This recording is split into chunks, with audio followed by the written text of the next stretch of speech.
If I could ask everyone to take their seats, I'll call the meeting to order shortly.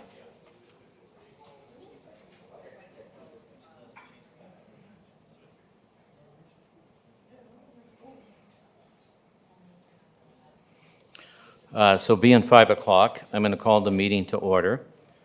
Before we stand for the prayer, I'm just going to explain how the agenda is going to work because we have a special day today. I'm going to call the meeting to order. We'll ask the city clerk to say the prayer. I'll ask for the approval of the agenda. Then we're going to break and we're going to go to the Terry Fox Award. And then we'll take a 5-minute break after for pictures. I'm going to ask council, normally we get up after I'm done speaking and we shake the winner's hand. I'm just going to ask council to rise and give them a round of applause because of COVID. We're going to put some restrictions in to keep us all safe. And then once we're called back in, then we'll declare the adoption of the minutes, the proclamations, and then under delegations, we have Dr. Ciccone here, our public health officer, to make a presentation to us. And then I'll ask council leave to move some motions after he's done speaking, and then we'll go back into the regular agenda. So with that, I'll ask everyone to rise and the city clerk to say the prayer. O God, let us each in our own way ask your wisdom and guidance in our deliberations. Help us to incorporate into all our decisions those values which will enable us to fulfill our mission, to act as responsible stewards, and to respect and value the cultural and spiritual tradition of all citizens of the City of Prince Albert. For this we pray. Amen.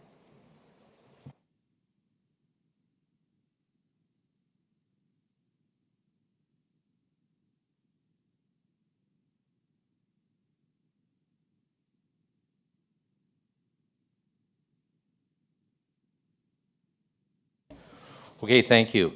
Number 3, approval of the agenda. I City clerk has some have changes. indicated on the approval agenda the items that the mayor discussed with Dr. Ciccone making a presentation under delegations, and then the mayor's notice of motion, request for leave, and the motion.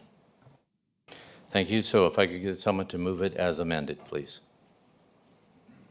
Oh, sorry, I got to do my job here. Councillor Kilmer. Thank you. I move that the agenda for this meeting be approved as amended and that the presentations, delegations, and speakers listed on the agenda be heard when called forward by the mayor, that Dr. Ciccone, Prince Albert Public Health Officer, be allowed to make a COVID-19 situation update presentation during the delegation section, and that the mayor be allowed to make a notice of motion, request for leave to hear the motion and the motion in regards to COVID-19 restrictions for the City of Prince Albert immediately following Dr. Ciccone's presentation. Thank you. Councillor Bodnick. Thank you, Mr. Mayor. I'll second that motion. Thank you. And I'll prompt the question.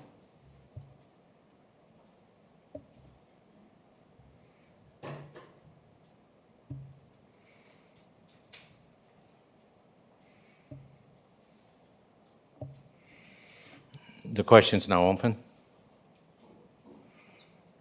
Councillor Lemexap? Yes. Councillor Head? Yes. Thank you. Motion carries.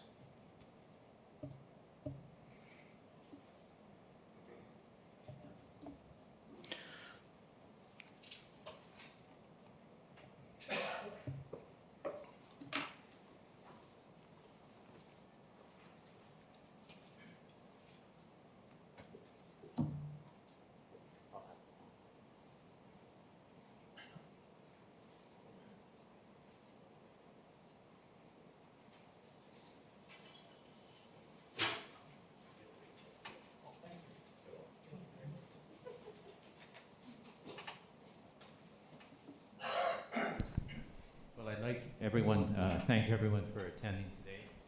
This is a special day. This is where we identify the winner of the Terry Fox Award. And I'm very pleased to announce our winner, sitting to my right, Reed Laynard. I'm very proud of his accomplishments, and I'll ask Councillor Zurafowski to read his bio. Thank you, Mayor Dion. Good afternoon, everyone.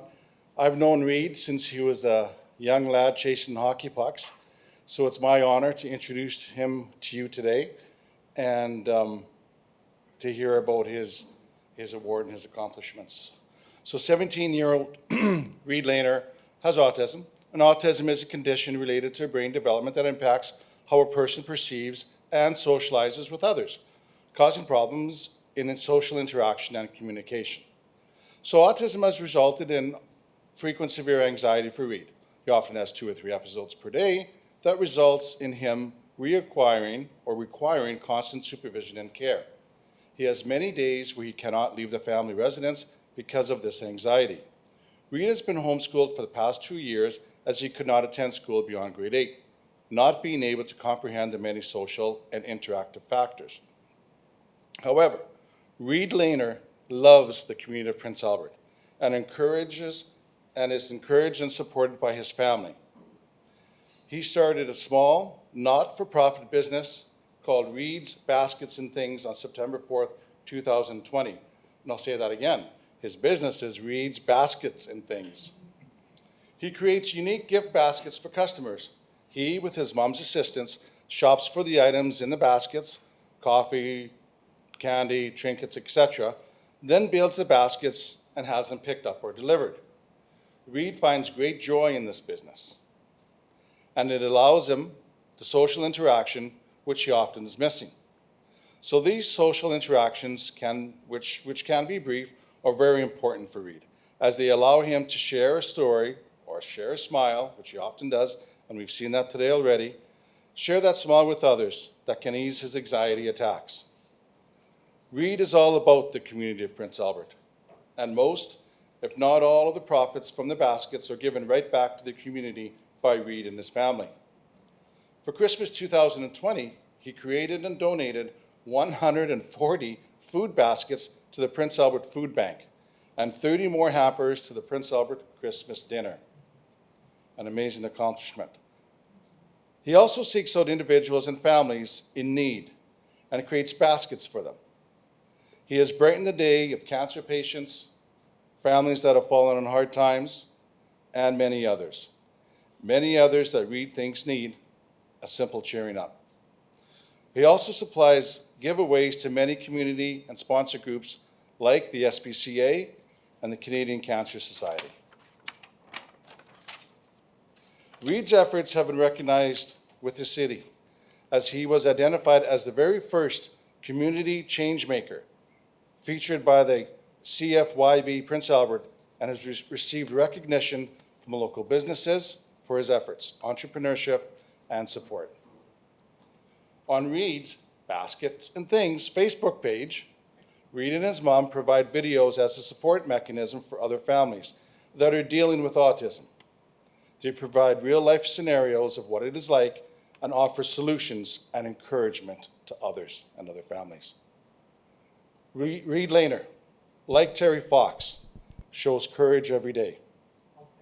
He shows perseverance, and Reed, you show strength. All of this through your daily activities and in operating your small business despite challenges. Your service to the community of Prince Albert is exemplary. Thank you for pushing yourself to be a role model for others. Well, I think you're a big part of this community. So ladies and gentlemen, I'm proud to introduce to you and to recognize this year's Terry Fox Award winner. Please help me congratulate Mr. Reed Lehner.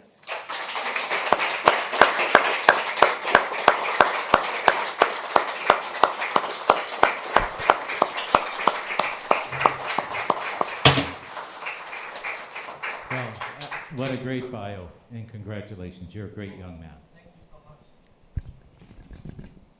So on behalf of the city, I'd like to present you with the Terry Fox Award. This is a copy for you to take home, but if you look over here, this plaque hangs in City Hall, and right in this spot here, in 2021, it says Reed Lehner. Wow. So when you're in City Hall, you can show it, and it actually just hangs up right against that picture against the wall there. Wow. So you should be very proud. So I am very proud. well, if you just stand, they want to take some pictures, and then if you want, I'll give you the mic to say some words. Oh, I would love to.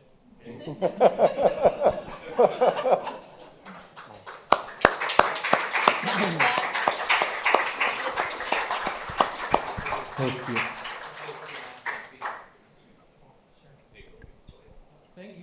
everyone. I'm very honored to be here, and I'm very proud of myself. And I just want to thank the community for the support and the encouragement that I've been doing this past year. And I just want to say thank you so much for all the support and encourage. You guys has really made my life a lot different. Thank you very much. Thank you. So with that, we'll just take a 5-minute break. I know the media would like to take some pictures and they'd like to interview you, and then we'll reconvene here in 5 minutes. Thank you. You're welcome.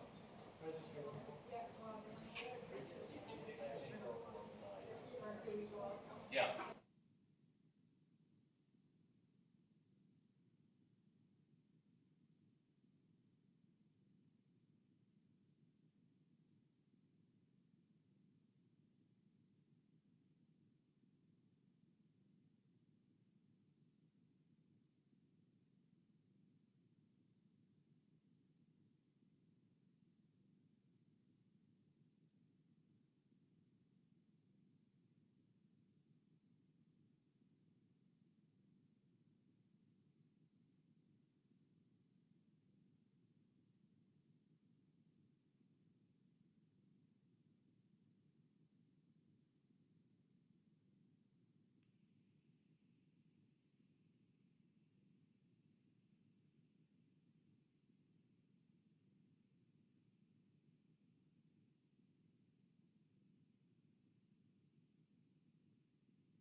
Okay, if I could call the meeting to order.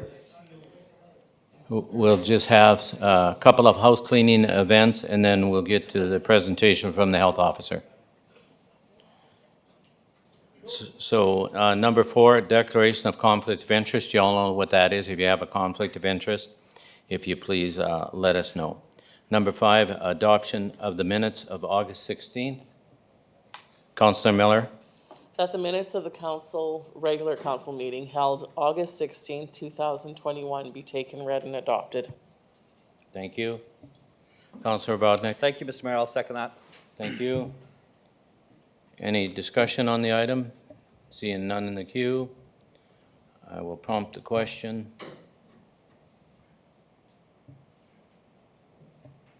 The question is open. Councillor Zepp?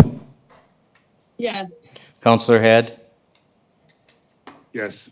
Thank you. Thank you. It's carried.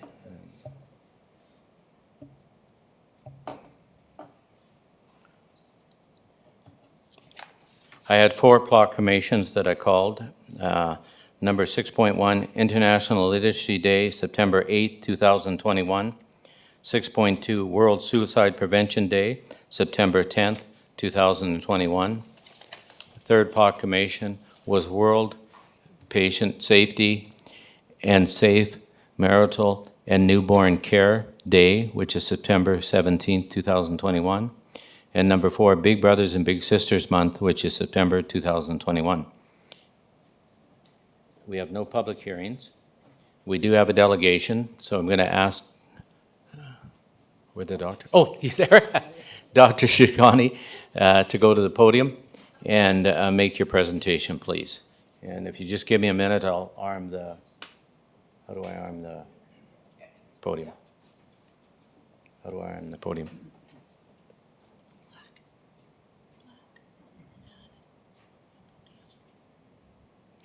Okay, sir, you're live and the floor is yours. And thank you for coming on this very important matter. Yes. Thank you very much, Honorable Mayor and council members and the people of Prince Albert. To begin with, I will go rather quickly, but I want to acknowledge that we are on treaty land and land of our people, and that this is a presentation that is being done to bring us up to speed with what is occurring. Oops.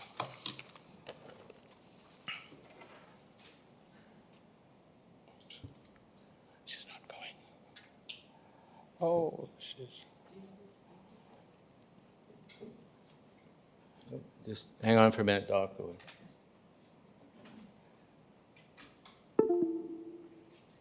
I like technology threw it across the room.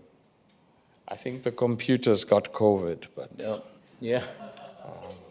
She's working on it. Okay. Can you go to the next slide, please? Thank you. Still not working. There we go. And next one, thank you. So on a national situation, which I think this will really tell us, looking at the number of cases that have been occurring, and this is as of September 2, you can see that here in Saskatchewan, we do have the highest new case rate amongst all the provinces in Canada. After Alberta, of course, our big brothers. Next slide.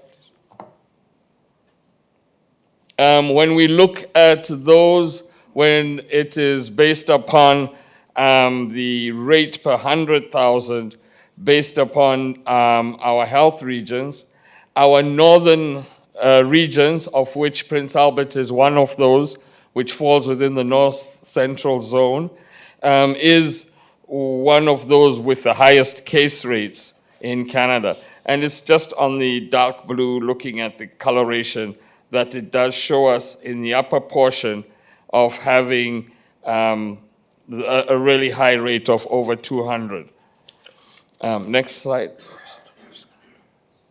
So when we look at COVID deaths at the rate per 100,000, Unfortunately, again, in Saskatchewan, we do rate the highest in the country. We are at 1.8 per 100,000 population as of September the 1st.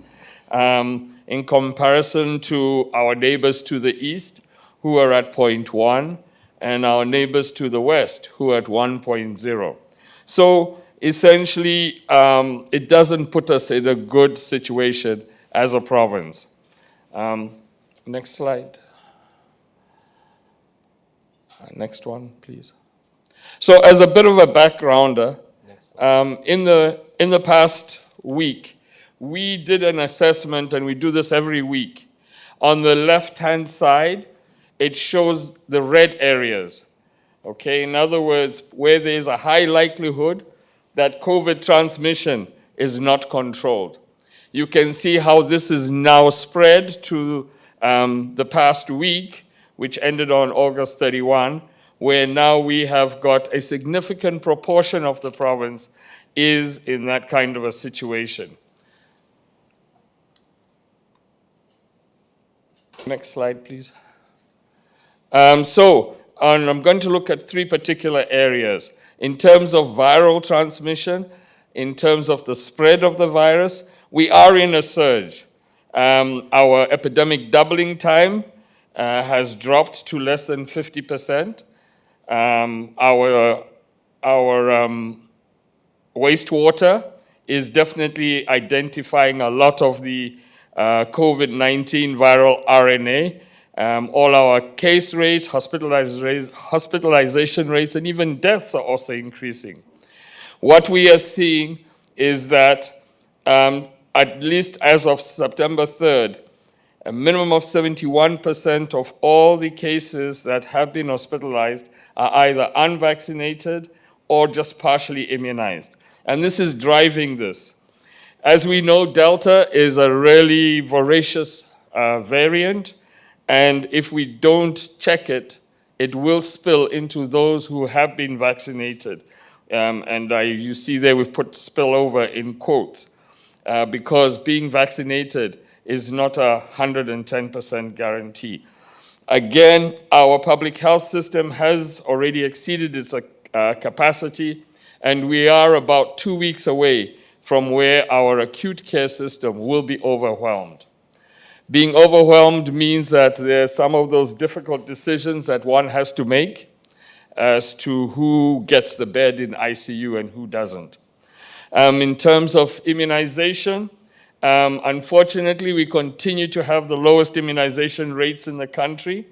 Our young residents have the lowest uptake, and we're looking at the 12 to 39-year-olds.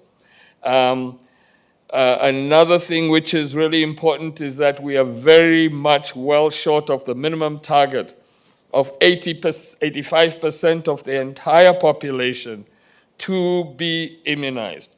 This is what we need in order for us to have herd immunity.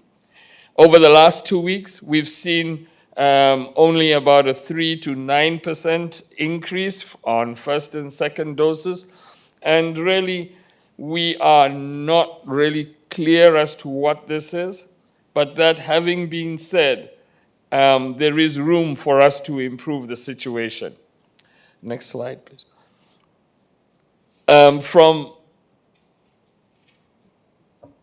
From the public health side, my team and others are really quite exhausted. This has been a rather difficult and challenging 19 months. And without us having those province-wide mandates, the teams are really feeling defeated. And as such, as there are examples, as has been given by the two statements that are mentioned there, it is a very challenging situation. Next slide, please. So coming to Prince Albert, everybody knows where Prince Albert is, and this is one of the maps which outlines the boundaries of what we consider Prince Albert as a small area geography. Next slide, please. As many of you are aware, our wastewater has been sampled since the 24th of June.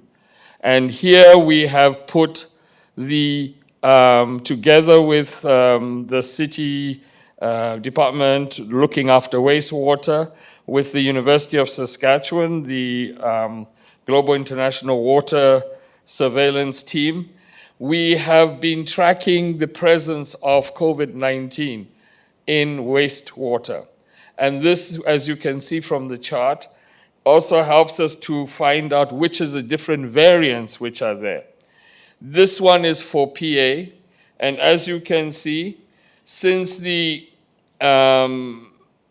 middle of August, there has been that increase, which has been actually tabulated at a 413% increase over a 7-day period of COVID-19, in particular of the Delta variant, which is now the only one which we are picking up within our wastewater. What does this mean for us? It means that we are actually having uncontrolled community transmission. Next slide, please. This shows how COVID-19 has progressed within how COVID-19 has progressed within Prince Albert ever since January 4th of 2021 and right up until the 29th of August. As you can see, when the public health orders were lifted on July 11th, there was a sudden spike right afterwards. And this still does continue. Next slide, please. Here we have kind of just picked up 4 different issues. One was with what our case rates are per 100,000. The dark green line is the Prince Albert one. The red line you go across is the threshold. And the other light line is the Saskatchewan numbers. As you can see, PA is quite above that of Saskatchewan in terms of our average case rates. We see the similar picture when we're looking at the average number of new cases per day. So when we look at it, it's when you say, and you do see the report that says there were 31 cases today.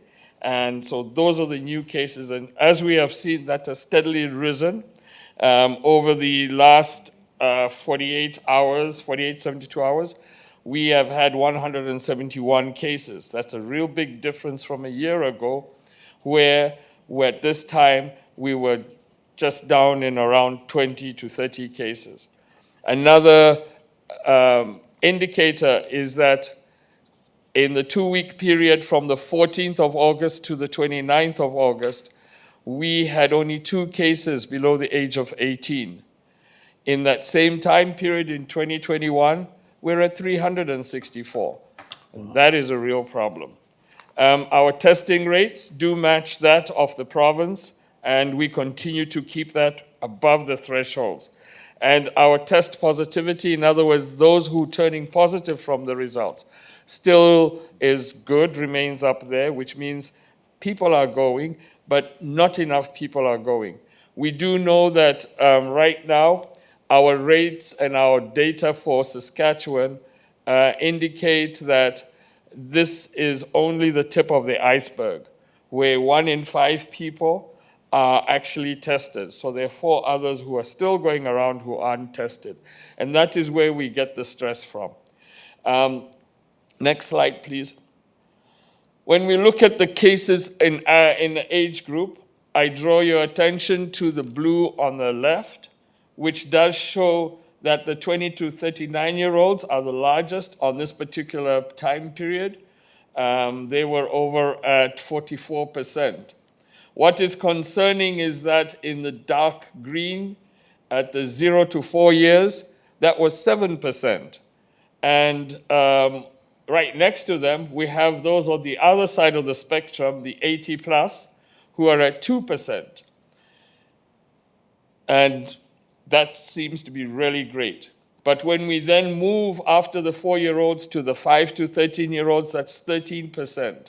And likewise with the 14 to 19-year-olds, it's 5%.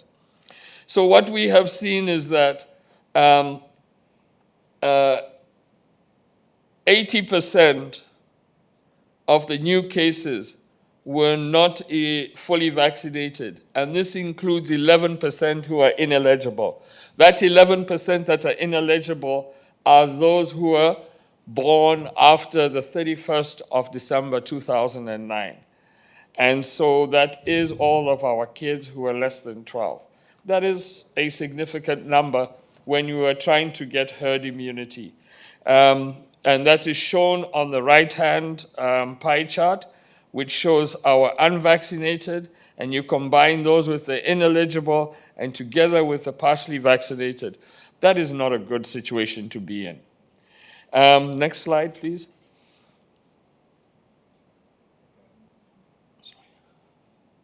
And this slide is really important for everyone to understand. Yes, within PA, we have 80% who have received their first dose and 70% that have gotten their second dose. What is important is those two little dots that are there, the green one and the yellow one. The yellow one indicates the level which was there for us to reopen Saskatchewan. That was 70%. But for us to get herd immunity, it's the green dot, and that's 85%. We still have some way to go. And this is 85% of the total population.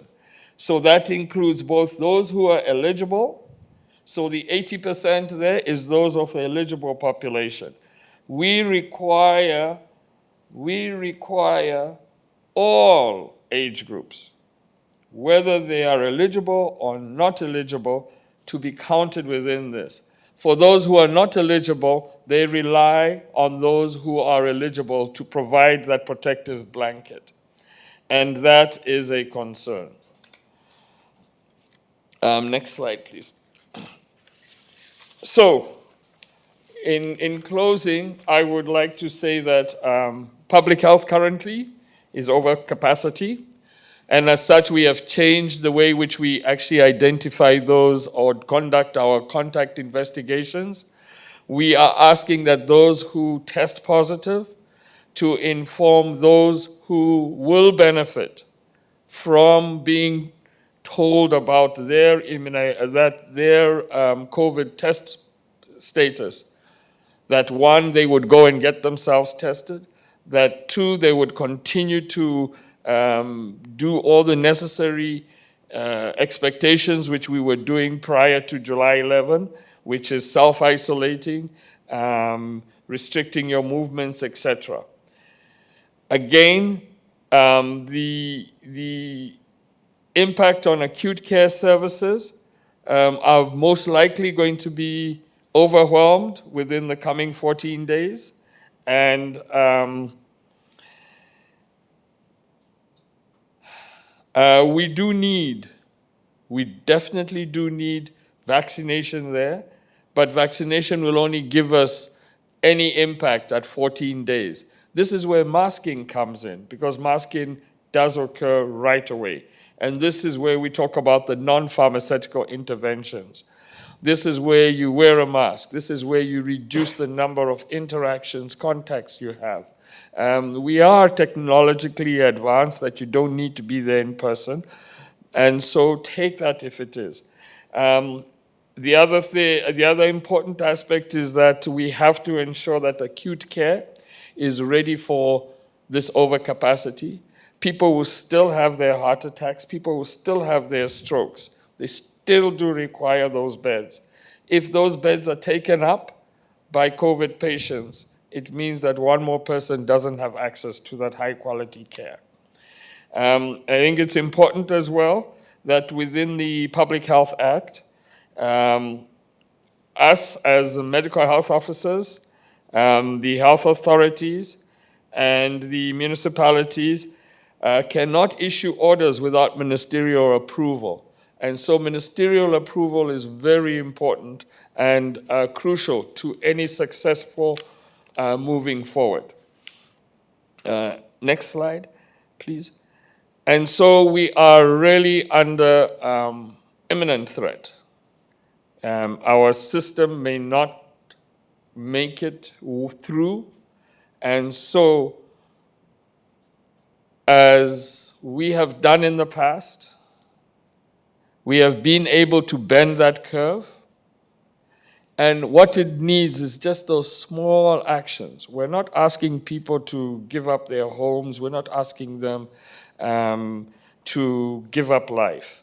What we're asking them to do is to incorporate masking, physical distancing, reducing contacts, being fully vaccinated as a standard of care, and employer mandates for pharmaceutical and non-pharmaceutical interventions to reduce spread. These are 5 small points, like the 5 fingers on your hand. We want people to remember that. These are the ways we each can do it, right from the young ones to the elderly, by doing these small things there. And that's all that I have. Thank you. Thank you, sir. Do we have any questions?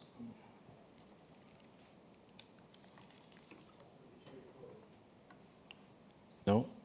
Oh, okay. Councilor Sierakowski. Thank you, Doctor, for being here. Thank you for sharing that information with our community. I have 2 questions.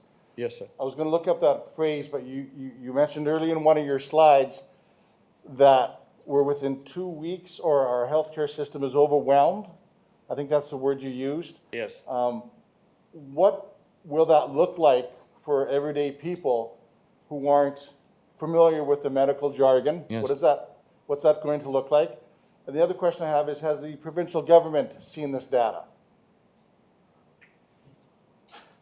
I'll answer the second question first. Yes, they are aware of the data. And then your first question, what does it look like? It would be a situation where, for instance, right now, we have 12 critical care beds for children, pediatric beds. On any given day in the last 3 weeks, 4 of those 12 beds have been occupied by COVID-positive kids. So in other words, kids who are below the age of 11. This weekend I was on call, I had a 3-month-old and more than one. And it's very painful to have that. Thank you. I hope that answers your question. So if it's taken up by a COVID baby, your other babies who are, say, premature, don't have a bed. And we need to provide them with that care. Thank you. Okay, nice. Tony here. Yes, Councillor. go ahead, Tony. Thank you, Your Worship, and thank you, Dr. Shukani, for the presentation and the relevant information that we're needing to make a decision today. But you mentioned on your last couple slides there, ministerial approval. Can you just elaborate a little bit more on that, please? Essentially, what we're referring to is the medical health officer position statement, which asks for support from the ministerial level and above on the decisions and the actions that have to be taken. So an example would be for the city instituting a masking within all of its facilities. We are asking that that be supported, not just by us, but in the appropriate levels of government. And so when a company decides that for anyone coming into their premises, you've got to wear a mask, they must be supported. If it is a team that is, say, playing against another team, they should be able to have that support if they're asking, look, guys, I need to know that you who I'm playing against are appropriately protected. Does that help answer that, sir? Absolutely. Thank you so much for that. Thank you. Thank you, Tony. Okay, Councillor Edwards. Thank you, Mayor Dion, and thanks, Dr. Chokani, for coming and giving the presentation. Thank you. I certainly learned a lot. I guess my question would be with the upcoming hockey season, you just touched on it here. So are you recommending masks be worn during the event itself? Like when the minor hockey kids come in? No, it's in my motion. Yeah, I understand there's a motion coming, but what I'm asking is the recommendation for the masking to occur during these exercises or just in the dressing rooms while they're indoors, or what's the suggestion there? So it will require us to work together with the different organizations that are involved. You want to take down, you want to utilize the times when they are not so actively engaged. So if it is while they're on the ice, in the game, great, I can understand, all right? But when he gets off the ice for a break, he should wear a mask. Mm-hmm. If it is, say, during times when they're having warm-ups and that, there should be a mask. Okay? If it is during the time when they are bunking, staying in a different place, even if it is with the family that is hosting them, they should wear a mask, I would say, at least at the beginning, until that bubble is formed. And when that bubble is formed, you need to keep it. What we have seen is whereby, and this is the problem with the Delta variant. The Delta variant, as mentioned in the slides, exploits any lapse that we make. Unlike what we experienced a year ago, we were able to, you could get away with it. All right? I'm sorry I'm putting it that way. But now, a year on, we now have a Delta variant. And the Delta variant, since it was identified at the end of last year, has been voracious. It has a voracious appetite. It increases the chances of a person landing up in hospital, being more severely ill by 75%. Those are not great odds. And as such, when in ordinary circumstances, we would have said, yes, everybody is fully masked. Yes, no need for a mask. So everybody is fully vaccinated. No need for a mask. Delta has changed that severely. We need the package. And the package is the vaccination with the masks, with all the other things, the hand washing, as much as you possibly can, that distancing. Okay? I know it's difficult when you're trying to teach somebody, but we can do it safely. And it has to be adaptable into those situations. What happens in a daycare will not be exactly the same as what happens in a high school. That is understood. Yeah. Does that help? Yeah, it helps. Sir? Yeah, for Counselor? sure it does. Thank you. So just touching on some of the points here, one of the major points that I heard in the presentation, Mayor Dion, is our healthcare workers are feeling defeated, and that's pretty concerning. And it's a call out to get vaccinated, and we're failing, and that's pretty disappointing. And that's what we've heard throughout this. And it's discouraging that our province is where we're at because we choose to not get vaccinated. And it's unfortunate that you had 21% of the unvaccinated people cannot get vaccinated. I think that was Yes. the number there. Yes. So the others that can need to step up And protect the other ones that can't. and to protect those most vulnerable people.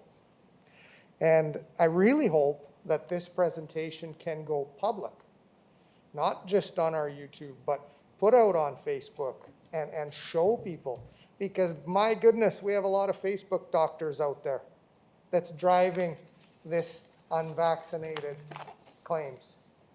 And that's the issues that I have. So I hope that people can see the statistics, because here we are listening to a proven doctor that's been involved deeply with COVID-19. And I don't see a Facebook doctor stamped anywhere. And this is the problem. And here we are as a municipality having to make these decisions. And this is another disappointing thing, is this is a provincial problem. And we are here to make those decisions. And I have a big problem with that, Mayor Dion. And I'm sure everybody does. So thank you very much for coming out. I hear we're going to have some motions, so that's great. Thank you. Thank you. Okay? Thank you, Doctor, for your presentation, and we'll be in touch. Thank you. Okay? So what I'd like to do is read out my motion, and then I'll pass the chair to Councillor Edwards as the Deputy Mayor, and I'll ask for leave to hear my motion tonight. Number one, that mandatory use of non-medical face masks be implemented in all city facilities, including transit, effective September 10th, 2021. Number two, that all participants in team sports and aquatic activities are exempt from wearing their masks while participating in their sport or activity. Number three, that administration consult with the medical health officer of Prince Albert, prepare a plan regarding the following considerations for an upcoming executive meeting. A, an implemented mandatory proof of negative COVID-19 tests for all city employees unless they can prove they've been double vaccinated and are 2 weeks past their last vaccination. B, to implement mandatory proof of negative COVID-19 tests for all public accessing indoor places operated by the city facilities unless they can prove they've been double vaccinated 2 weeks prior to access. That's my motion, and I'll pass the chair now to Councillor Edwards.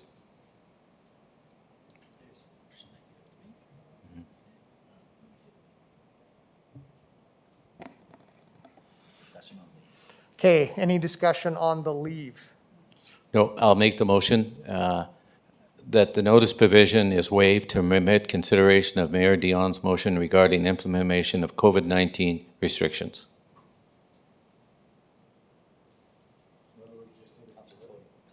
Oh, we need a seconder, and Councillor Cody. I'll second that. Thank you.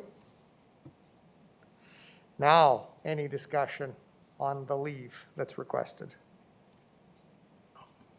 Hearing none, we'll go to the vote. Okay, and I'll prompt that for you.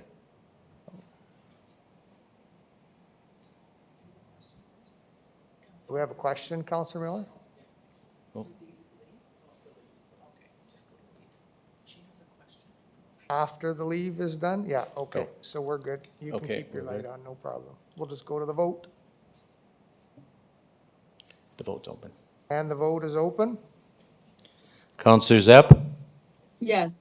Councillor Head? Yes. And votes closed Passed unanimously. and passes unanimously. So now we'll hear the motion.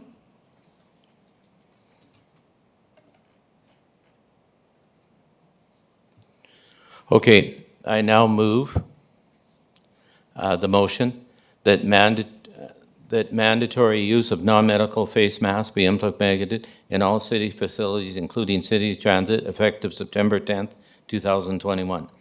Number two, that all participants in team sports and aquatic activity are exempt from wearing face masks while participating in their sport activity. Number three, that administration in consulting with the medical officer of Prince Albert prepare a plan regarding the following for consideration at an upcoming meeting. A, that to implement mandatory proof of negative COVID tests for all city employees unless they can prove they have been double vaccinated and are 2 weeks from their last vaccination. B, to implement mandatory proof of negative COVID testing for all public accessing indoor city facilities unless they can prove that they've been double vaccinated 2 weeks prior to access. Thank you, Mayor Dion. Do we have a seconder? Counselor Cody? Yes, I will second that. Thank you.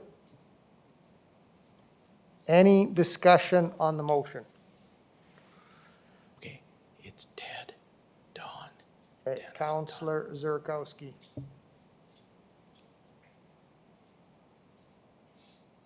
I just need some clarification. These are numbered. Are we dealing with these one at a time and discussing this one at a time? Or are these the intent en masse to deal with this together? Because each one is quite different and has its implications.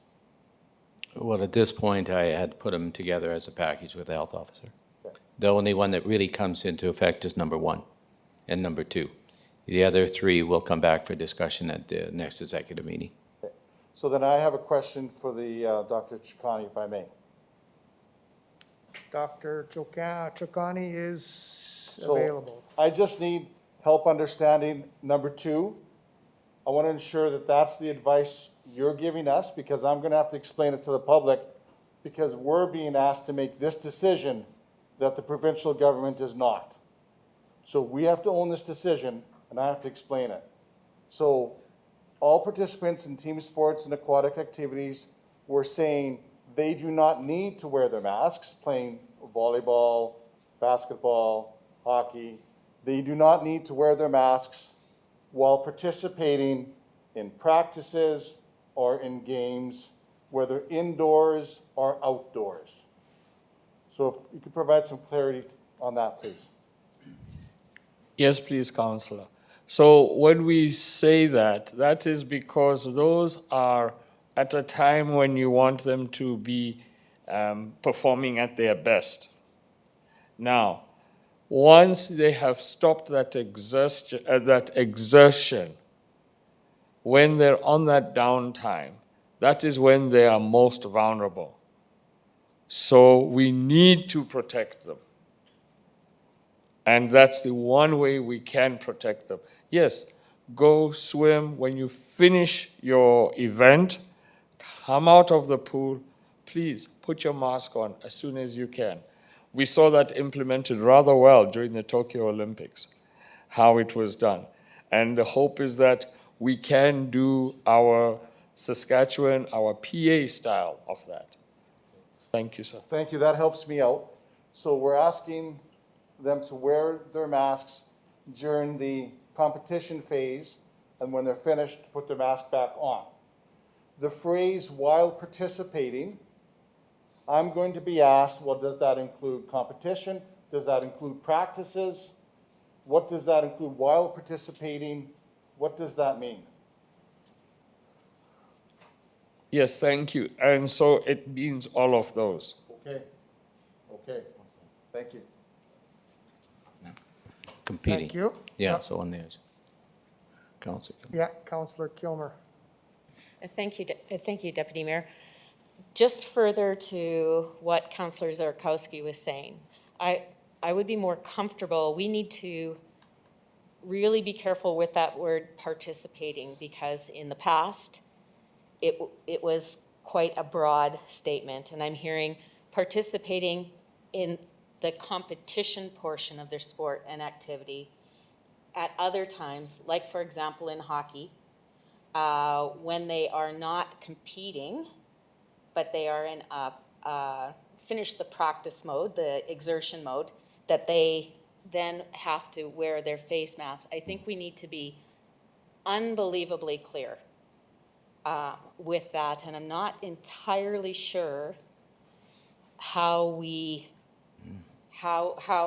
manage that as a city, because it's going to be minute detail that we have to give to these coaches. Yeah, I do feel that we should perhaps change. Then what's the wording? Participating in their, participating is very vague, and it allows coaches to interpret. Okay, we Too killed the word. much. What word do you want in there? Maybe participating during Put him on. during the competitive Active. portion of their sport and activity. Does Counselor that? O'Godnick's got some wording Okay. that might work. Thank you. Thank you, Mr. Deputy Mayor. Actually, what I would suggest is instead of while participating, get rid of that word completely and just say from wearing face masks while competing or practicing during that portion of their sport activity. So that means that when you're practicing on the ice, okay, you're exempt, but as soon as you get off that ice, then you put the mask on. So if we said, well, competing and practicing that portion of their sport activity, that's when they're exempt only. And so when you get out of the pool, you put it on. And this was only for city facilities. So unless, like I know Councillor Zurkowski mentioned, volleyball. Like high schools, they have their own rules already, and they're very responsible what they have done. And I applaud the school divisions in Prince Albert for doing that. I've seen videos and pictures of students actually practicing volleyball with masks on. This is only for our city facilities. So I like the motion, Mr. Mayor. I thank you for doing that, and I thank the doctor for giving us those facts. I'm kind of feeling down after your presentation, but it was a needed presentation, I think, for not only us, but for the residents of Prince Albert to realize that this is serious. And my fear is exactly what you said, is that if this continues to spread, all of us that were responsible and are vaccinated could be at risk if it mutates again into something different. That's what my fear is. And as Councillor Edwards said, I applaud you and the medical professionals that have spent your life studying and doing these kinds of things. And the people that go to Dr. YouTube and Dr. Google, they're the ones that are dangerous to our society in the spread of this. And I ask anybody that is opposed to getting vaccinated or opposed to masks, what are you doing to stop the spread of this disease? What are you doing? That's the only way, as you said, the responsible way. We can carry on. We can go shopping. We can participate in sports. All we ask is something simple. Wear a mask, get vaccinated. And life, this will eventually come to an end, and we will carry on. And so I also ask my counterparts at the provincial and the national level, let's get on board with this and let's lead. Instead of passing it on to school divisions, to daycares, to individual businesses, to municipalities, lead and make mandatory masks right across this province. Again, it's not a huge restriction. It's not shutting down business. It's stopping the spread of this dangerous virus. So thank you for your presentation, and thank you for letting me speak.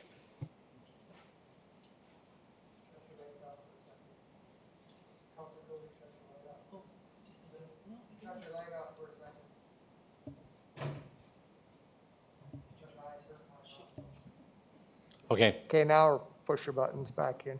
Thank you. I turned my light off, so we're live again.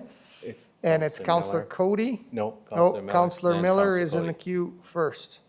Councillor Miller first, then Councillor Cody. Okay. Go ahead, Councillor Miller.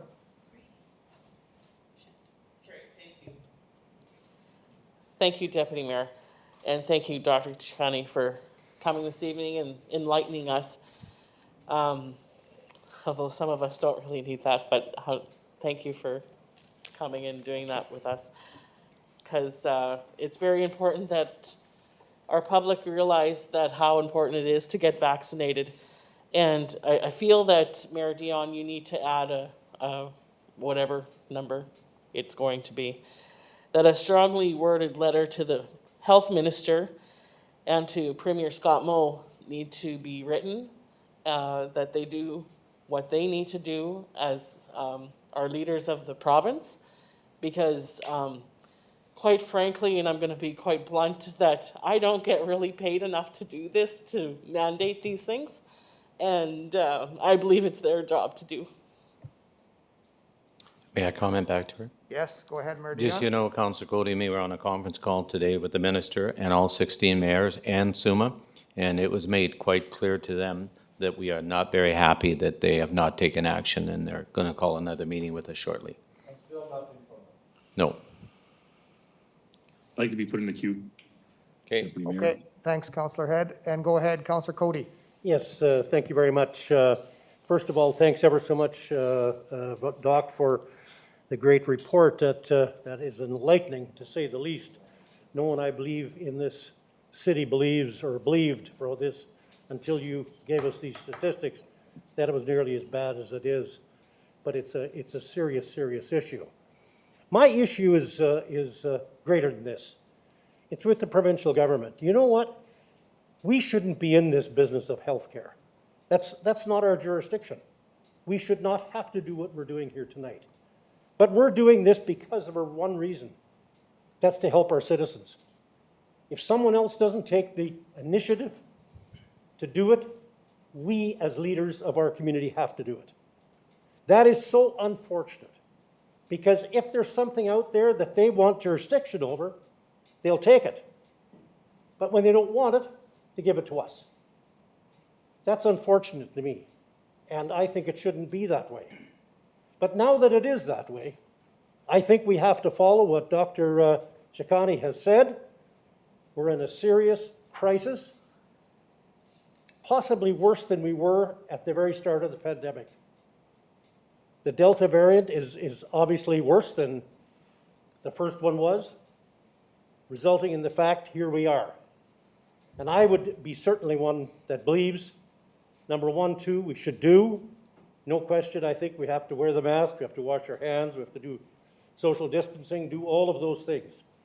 And the reason I'm in favor of this, not because of the fact that I think we should be taking and doing this because the provincial government should, but the reason I'm saying we should do it is because if we don't do it, we're going to be a lockdown. We're going to be in a lockdown. I don't want to sit around again for another year when I can't have a friend at my backyard more than one or two. I don't want to see my grocer, and I don't want to see my small businessman out there or businesswoman out there not being able to sell their products. That's not fair. And the reason it isn't fair is because we have some right-wing reactionary people out there who won't be vaccinated. And that is nothing short of politics. That's what it is. It's got nothing to do with anything else but politics. They're not afraid of the variant. They're not afraid of getting vaccinated or the needle in their arm. They have made up their mind they're not going to do it. And the government has said, that's our base, and we're afraid of that base, and we're not going to go ahead and do it. Resulting in the fact, here we are. Us 9 people have to make a decision that should be made by others. Wrong, but at the same time, we're right in doing what we're doing. I appreciate your emotion, your worship, and I think we should proceed with it. And I think we need to do what Dr. Shikadi has said, because we're in difficulty, and when you get difficult times, whether or not it's our turn, we have to make the decision, and this is a hard one to make. Thank you, Councillor Cody. Councillor Head, go ahead. Thank you, Your Worship, and thank you. And Councillor, Cody as well, very Yeah. passionate. you just cut out a bit, so I don't know whether you're moving around or you're cutting in and out, so go ahead.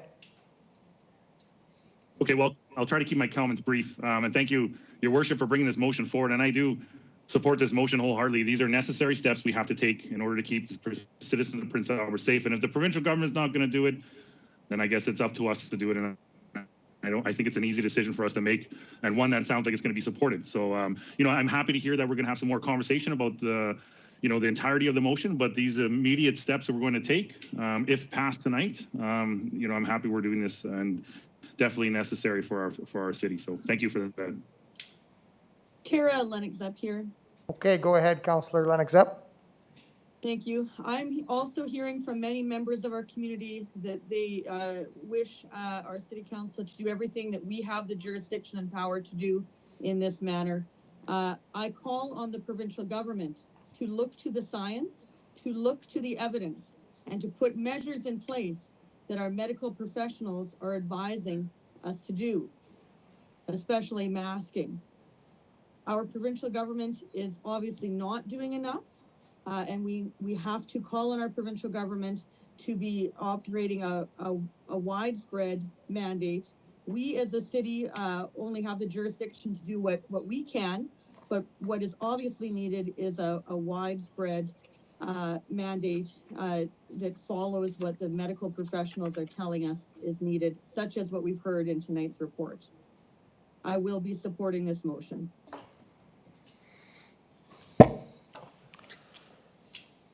Councillor Zerkowski. Thank you, Mr. Deputy Mayor. Well, since let's move forward. Since it looks like we're going to own this decision, and that's okay, we have big shoulders, we can do that. I need some clarity again on number 2. I'm assuming, but I don't want to assume, that number 2 is talking about indoor, that it is not dealing with outdoor activities. I'm going to be asked that, and I need to, I think I agree with my colleague to my right, that clarity is still needed on number 2. So can I just have confirmation, Dr. Kachani, please? We're talking about indoor activities, not outdoor activities. He's going to think on that one. Go ahead, Doctor. Go ahead.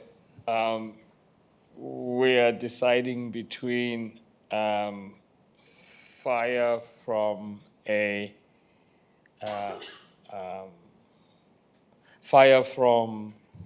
maple tree and fire from an oak tree. Which fire would you like? Gotcha. So that sounds like both? All. So I think then the motion needs to reflect that so that we are clear with our citizens of what this decision means moving ahead. Now, if it's outdoor and we need to move to indoor in 2 weeks, sorry, the opposite, right? If this is indoor, we need to move to outdoor in 2 weeks, then that's fine. If we're saying indoor and outdoor, that's not what number 2 says. So then I go to the mover of the motion. What is the intent? Is it indoor and outdoor? Your comments, Doctor, I have no problem changing it. So what he's saying is, when they're outside playing soccer, is it's the same rule if they're inside playing hockey. Basketball, volleyball, all those Yes. sports outside, 4-on-4, fitness with your hockey team, road hockey, sports.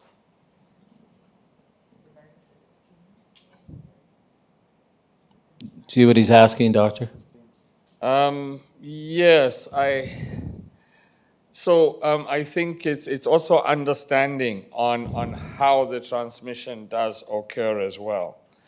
So if we are trying to say, well, okay, it shouldn't apply outdoors because they're running around outdoors, it is that contact, that ability to come close to one another that puts the risk. That's what we are working against. When you are outdoors, then yes, the risk is better, but it's still there. That's why we still got to keep the seatbelt on, whether you're doing 30 kilometers an hour or 31 kilometers an hour. Now, when you move indoors, it becomes even more important because there is evidence now which shows that ventilation plays a key role in transmission. Okay, thank you, Councillor Zerkowski. Carry on. So, no, it's not, because I'm going to leave here and answer the 17 texts that I'm going to get after tonight's meeting, and they're going to ask me, is it indoor or outdoor? And I hear what you're saying about the context, I get that, but people don't, it's all they want to know. Is it indoor or is it outdoor? That's all they want to know. And I won't have time to explain to them so well what you just did, which I appreciate. And so it sounds to me like we're on a bit of an evolution here. And when we come to make a decision about indoor,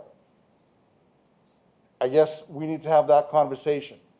I read this motion, and I'm assuming it's outdoor. If I'm assuming wrong, somebody needs to tell me, and some clarity needs to be brought to the motion. I'm hearing murmurs around the room that it's indoor and outdoor. So, folks, you need to decide what we're voting on here. We need to know what we're voting on here. Well, I think, and then We need I'll to ask listen to Dr. the Lonnie. experts. I'm going to ask listen the to the doctor, experts, and then but make the a way my decision. motion reads, it says any city-owned facility. It doesn't, okay, I'm gonna clarify you there. Number 2 doesn't say city-owned facility either. So, number 1 does, but number 2 doesn't. So I'm assuming we're talking about city-owned facilities. Yeah. Two is only about the exemption. It's not about indoors or outdoors. It's part of one. So what they're asking, Doctor, is should we mandatory masks for all sports, whether they're indoors or outdoors? Yes. Okay? So then we need to change. There we go. And I think we need to clarify number 2 personally, Okay, then what would you like me to change? Give me the clarification, please. in city Civic facilities, facilities. civic facilities. Civic In or facilities. out, well, I guess All city-owned all facilities. city-owned facilities. So could you just add that and, right at the end, activity? I know she's got I'm it in sorry, one, it but she should- can add it in two. Prepositions matter. It should be at, not in. Yeah, at, good. More wordsmithing for sure, which is necessary. And not just team sports. So does that include the 2-on-2 basketball games going on at the Alfred Jenkins? Sounds like it does. It says all sports. Now, Okay. So now we've changed this motion several times, so it's great that have this opportunity to discuss it. And we have the expert in the room, thankfully for that. I have a question. Oh, go ahead, Counselor Zerkowski, you got the floor. So a question probably for administration to our Director of Community Services. I'm assuming, I'm trying to take my assuming hat off really hard, but it's still on, so I'm asking this question. What impact will this have on our community clubs? I'm assuming it's going to have a big impact for those with halls, rentals, organizations, community clubs, civically owned facilities, but managed by the community club, those boards themselves. If this passes, what does that mean for them? And will we with them? It does apply to them. It says all owned facilities, but we'll let the director talk. Including the restaurant at the Golf and Curling Club? Okay, so some clarity on those types of, Has nothing to do with the restaurant. Go ahead. Hang on. Director, go ahead. Thank you, Mr. Chairman. So to Councillor Zerkowski's inquiry, this would apply to community club facilities as they are city-owned. I did hear the example of the Prince Albert Golf and Curling Club facility, which isn't city-owned. That would be a decision of their board of directors on how that would roll out. I believe those were the two examples that I heard. Sure. So yes to community clubs. They are city-owned. thank you. So I believe my final question is, now what? So we passed this motion, and it's on the 10th. Now what? So somebody walks in to the Margot Fournier Center with 6 buddies, and they're going to play lacrosse with no masks. What happens? Walks onto a bus without no mask. What happens? Goes to the Alfred Jenkins Fieldhouse to play outdoor basketball, indoor basketball. What happens? Is that part of the plan that's going to be worked on, or do we have an answer tonight? Mayor Dion. Well, the answer tonight is they're not allowed to play. The rule is quite clear. You must wear masks. If you don't want to enter or play in one of our facilities, you don't come.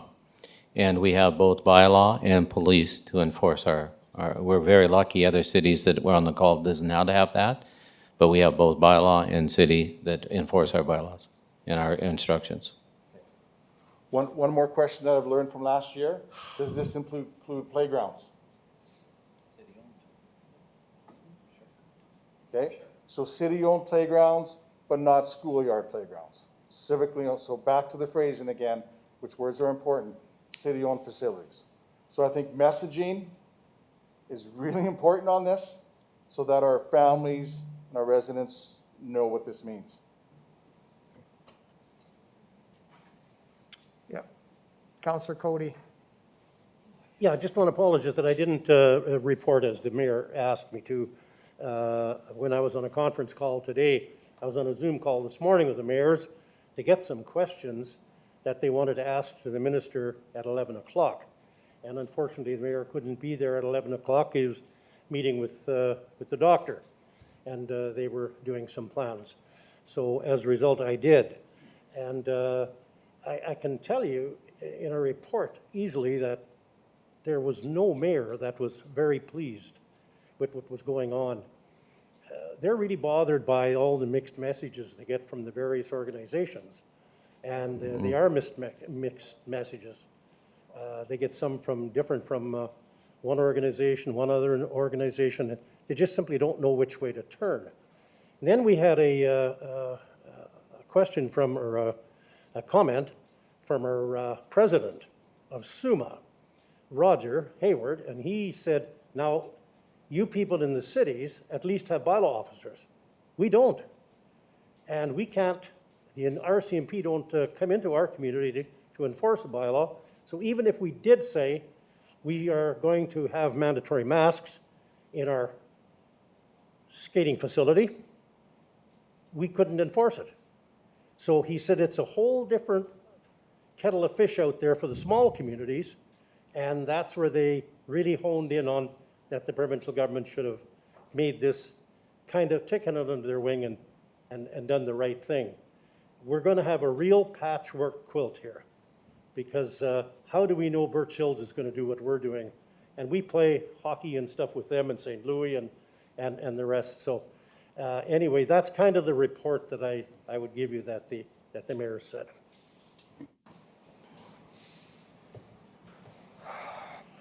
Okay, so I have a couple of comments.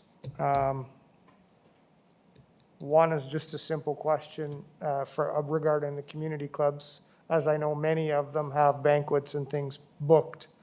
So that's gonna mandatory masks. So they're not allowed to eat in the community clubs? No, it'd just be like a restaurant. You wear your mask. When you sit down at your table, you take your mask off. If you're going to get up to go to the washroom or leave, you put your mask on. Okay, that's good, and we're gonna clarify that with the community clubs, Director. That's good. I do think that we're certainly on the right track. I'm gonna express my disappointment again of passing the buck, I guess, onto the municipalities, because I can hear it now. Damn city councilors vote in favor of putting restrictions in. We're left with no choice to protect people and to protect the spread. I know our kids are looking to get back to a normal life. And we can't, because people aren't doing their part. And it's unfortunate. It's really sad. Anyway, I'm gonna stop there. So we'll go to Carol, the, okay, go ahead, Councillor Lennox Zepp. Thank you. Just for clarification, if I could ask the director, I assume that the Prince Albert Library is considered a city-owned facility? Yes. Yes. Thank you. I do have a couple comments, I guess, is the plan to roll this out in the media? Yes, go ahead, Director.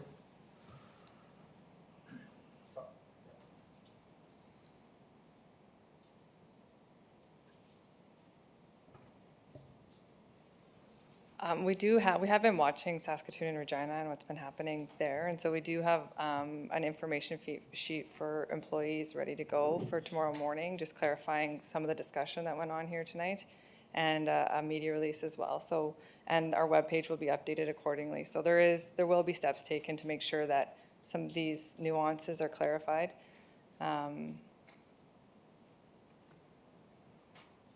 Okay, thank you. I do want to say one more thing, and I'm going to. I wasn't going to, but I am. I can see it. I can see the headline tomorrow as Councillor Cody stands up and talks about the right-wing politicians because he was involved in the NDP in his past life. I can see him getting slammed for it, and I want to come to his defense. And it's not about right or left wing, it's about what's being right for our people in our province and our city. It has nothing to do with right or left side of politics right now. It's about come together as a community, and here is his voice coming forward to positively help our city and our province. And I really appreciate the voices that we all come together today and express the frustrations and putting in measures to help our community try and get back to normal. But we're all going to get slammed, and like Councillor Zurkowski says, we have broad shoulders, and we're going to take it.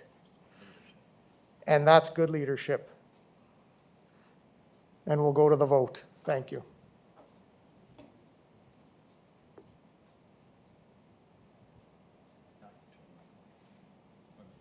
No, I can't yet. And the vote is open.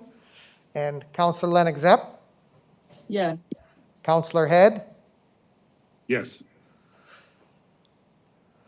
are we all in? Unanimously. Okay, and the vote is closed and it passes unanimously. Thank you very much. Great discussion. Thank you for what you do, Doctor. Thank you. Yes, thank you, Doctor, and we will be in contact in a short period of time to talk to you some more, and thank you for your help. Thank you very much. And you have our prayers.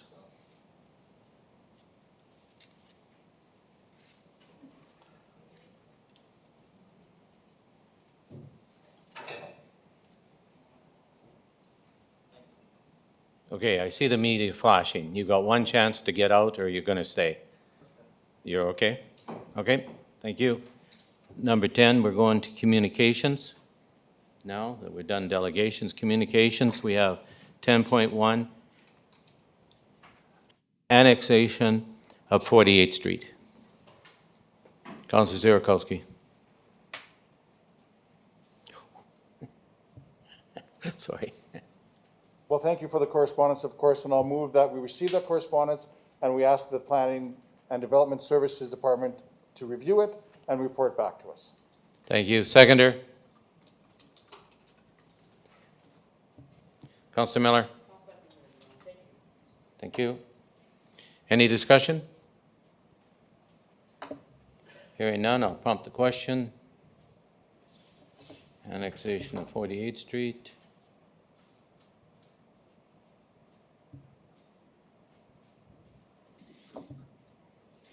It's now open. Councilor Zepp? Yes. Councilor Head? Yes. Thank you. Motion carries.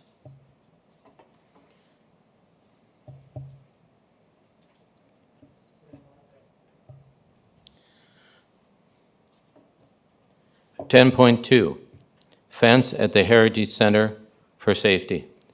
I'd like to pass the chair to you, and I have a motion. I move that City Council authorize the fence to go back up around both the Margot and Heritage Center to protect the seniors.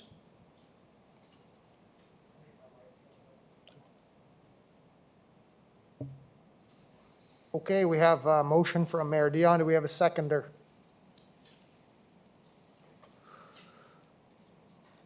Councillor Zurkowski. I'll second that motion. Thank you. I have a question, if I may. And you may. So it was interesting to read the list of names on that list. I didn't see any from that I knew that were from Vancouver or Edmonton or Calgary, so that was heartening. Thank you for that, and thank you for as usual, and thank you to the seniors for speaking up and expressing their thoughts. Your Worship, I wonder if you could summarize what some of the concerns were from the seniors. I know many of them called City Hall, called your office. What was their concern with the result of that fence coming down? What did that fence mean to them? Mayor Dion. What that fence meant to them, as soon as we put the fence up, and as I said then, it was a temporary, it's still not the solution, but it worked. It moved all the people away from the Heritage Center and the Margot, and I think some of you even got calls. It even benefited the stores to the south of the Heritage Center that are connected to the mall. They said as soon as that fence went up and they moved on, that they had no more disturbances in their stores and their customers felt safe. But I was amazed how quick, within hours, and just so you know, and I did send this message to you, within hours, we had our media go by and they witnessed a person shooting up right at the Margot Fournier Center, right within 2 hours of the fence coming down. And the seniors are concerned. We did have an incident, as I reported to you, that they've been having a hard time getting in because the homeless, for some reason, won't move away from the doorroom. We've had seniors have stuff thrown at them, that I just find amazing. It's just not acceptable, not in our city or any city. We should have respect for our seniors, and that's why I did attend. This petition did come out of the barbecue that they did host at their facility. They had 185 people there. Councillor Cody attended and helped serve. So did I give credit to Councillor Zepp. Councillor Zepp did come as well. And I did apologize at the meeting on behalf of Councillor Cody and myself to the attendees that we didn't do a better job of selling it, that, I do want to keep them safe. And that sort of birthed them sending the petition because they did see it work, because they were there every day. And well, the day that it did happen, I've been very prudent, and Councillor Zepp, I want to thank her again. A couple days we do arrive at 11:30, they arrive at 12, so we've been arriving at 11:30 to clear them out of the doorway and to make sure that the entranceway is clear, but we shouldn't have to do that. A fence was the answer, but we did it. On the Saturday that the incident happened with the 93-year-old, and sorry I called you 96, and 76-year-old, it happened at 12:30. When I went there at 11:30, there was nobody there, and I thought they would come shortly after, but they didn't for an hour, and by then some homeless people had moved in. And so that sort of prompted me bringing the motion up again for reconsideration. And Councillor Brodnick, you're up next. Yeah. Councillor Ogrodnik. Thank you, Deputy Mayor.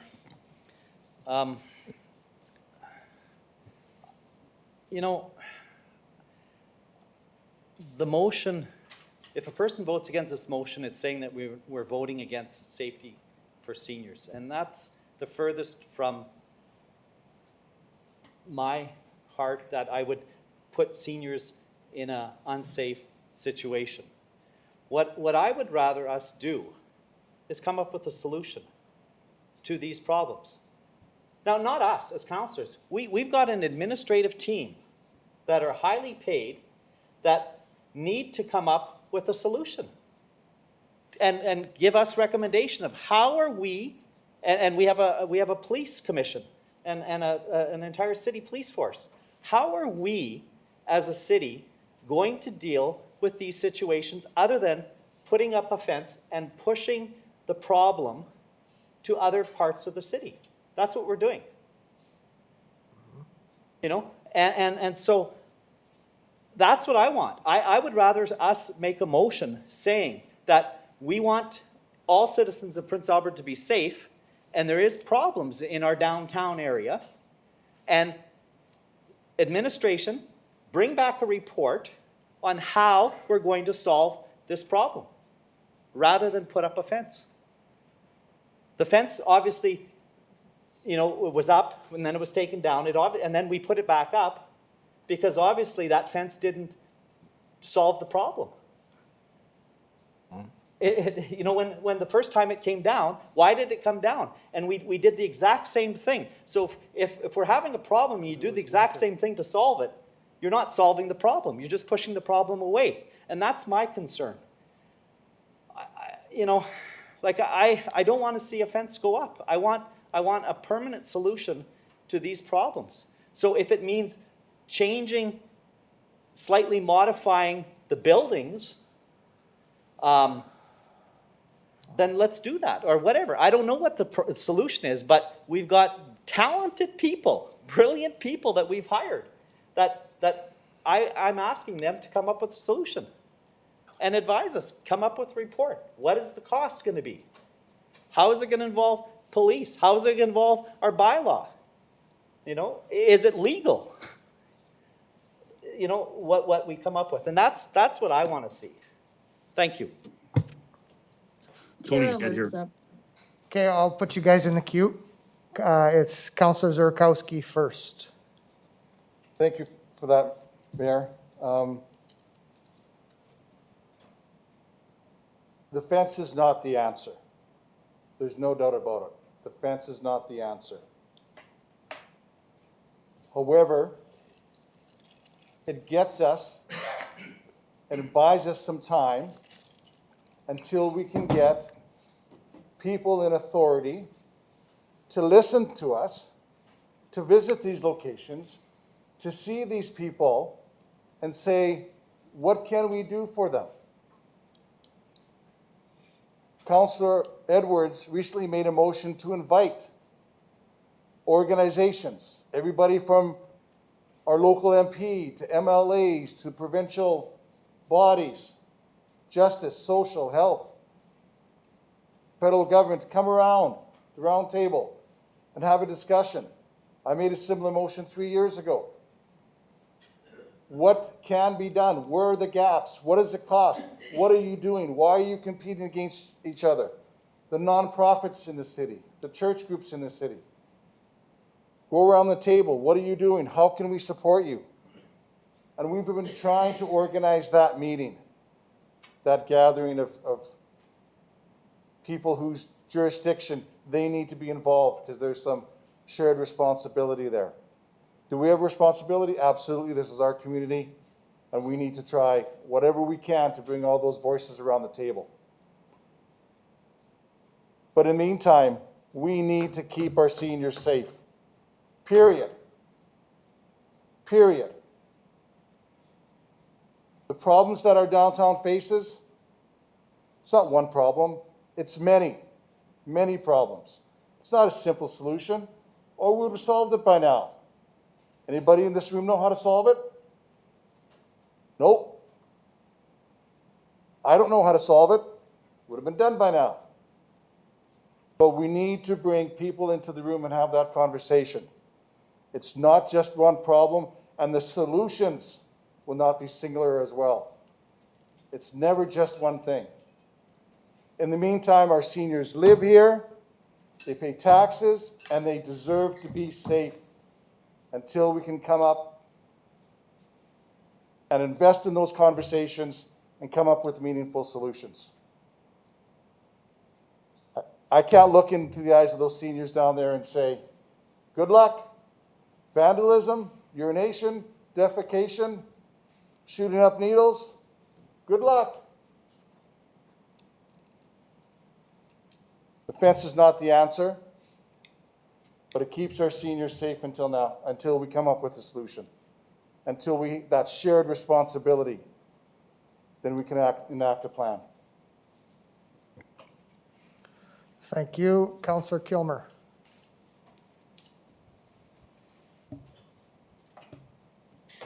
Thank you very much, Deputy Mayor. I appreciate the words of everyone in this room and Councillor Zurkowski. I would support this fence going back up, but I would need the mover to maybe add that the fence would remain up until a report, something to this effect, that a report is provided to council with alternative recommendations and directions that would replace the fence as a solution to helping our homeless, addictive, and mental health population in our city. Something to that effect, because again, 1 year ago, I remember the fence was there.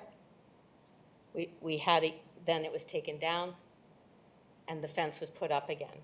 So as the councillor to my left has said, I too care about the safety of every individual in this city, everyone that comes to our city to look for hope and help.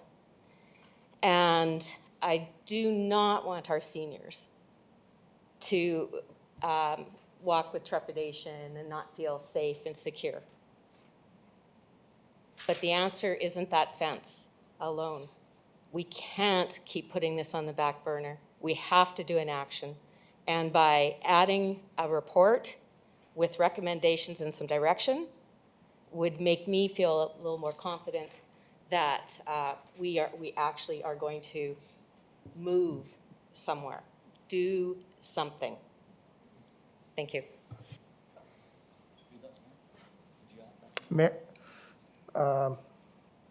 Councillor Miller, and then we're gonna have some discussion on something's going up on the board. Thank you, Deputy Mayor. I just want to start by saying that, so the fence that we asked to come down was around the Margot Fournier Centre and the,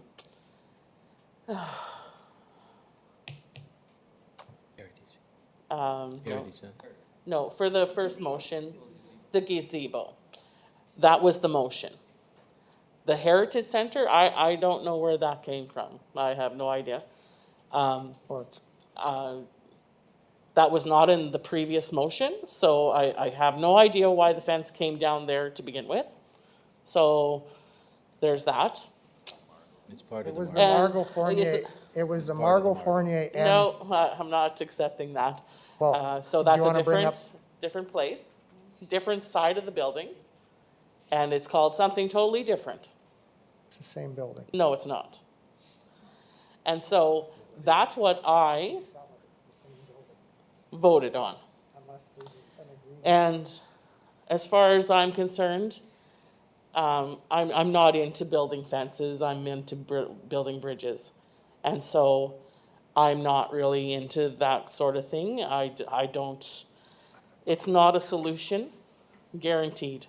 I came up with a couple of solutions. I don't know if anybody heard me or not, probably not, but that's fine.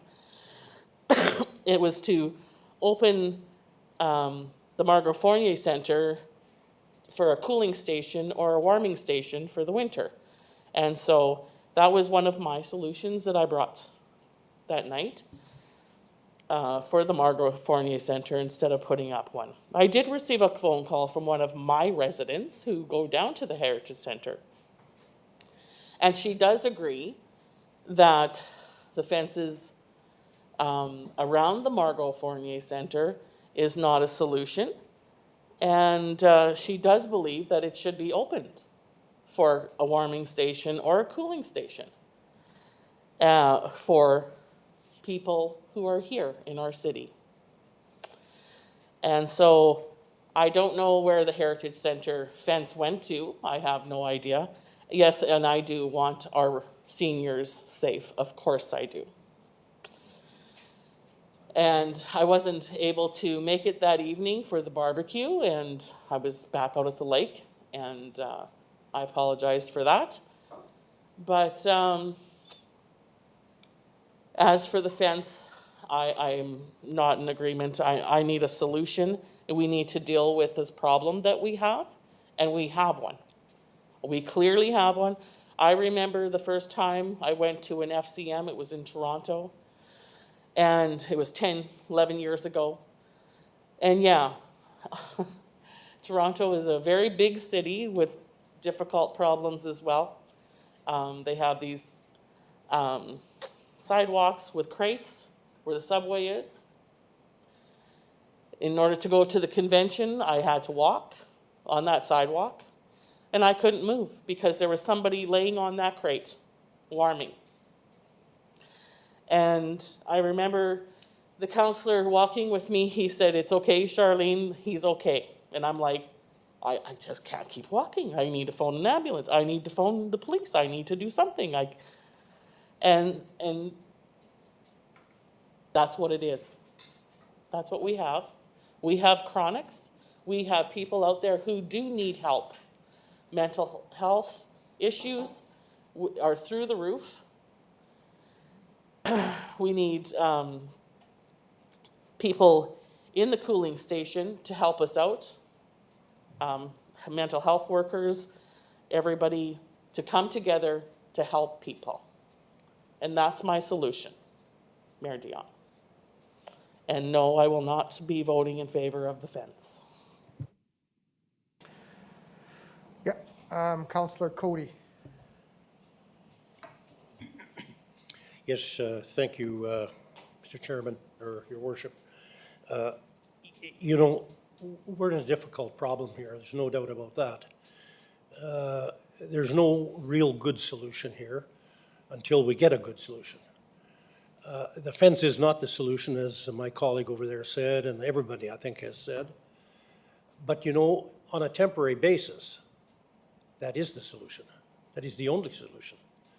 Unfortunately, it is. And you know, what always bothers me is the type of people that are down there. We always call them homeless. They're not homeless people, all of those folks. You know, homeless people, they come from other areas of our province or wherever they come from, and a lot of those people are truly without a home. And they're not here to cause trouble. They're just here because they don't have another place to go. For those people, I feel very bad, and I'd like to make a home for them. But for the others, I don't think that we can do much for them, other than actually ask the people from where they come to take them back. They don't want them either. Sadly enough, that's where our problem is. But you know, the majority of the people that are down around the Heritage Centre, they are not the homeless people. Absolutely not. The homeless people are good folks. They don't harm anybody. They just don't have a home, unfortunately. Now, if you think that the people who are in around the 15th hole of the golf course are homeless, you're kidding yourself. Because we find all kinds of machetes and axes and blades and everything down there. Well, homeless people don't have that with them. They don't carry those things. That's for people who want to have trouble, who want to get into trouble. And so those are the kind of people we have to protect our seniors for. And our seniors need protection. I'm telling you, it's getting tougher and tougher all the time to be a senior. Not because we don't have any money or not because we can't help ourselves. It's because we need protection from society's worst folks. And that's very difficult to do. And I think we really need to take a hard look at ourselves here as to what we're doing. True, we have mental health problems out there, no question about that. But again, that is a provincial responsibility. Homelessness really is a provincial responsibility. But we have to do our part. We are a part of society, and we're going to do our part. And that's why we're doing our part here tonight. And I do agree with Councillor Ogrodnik that we need to find the solution. And I agree with Councillor Kilmer, who brought the balance of the resolution forward to say, well, let's look for a solution.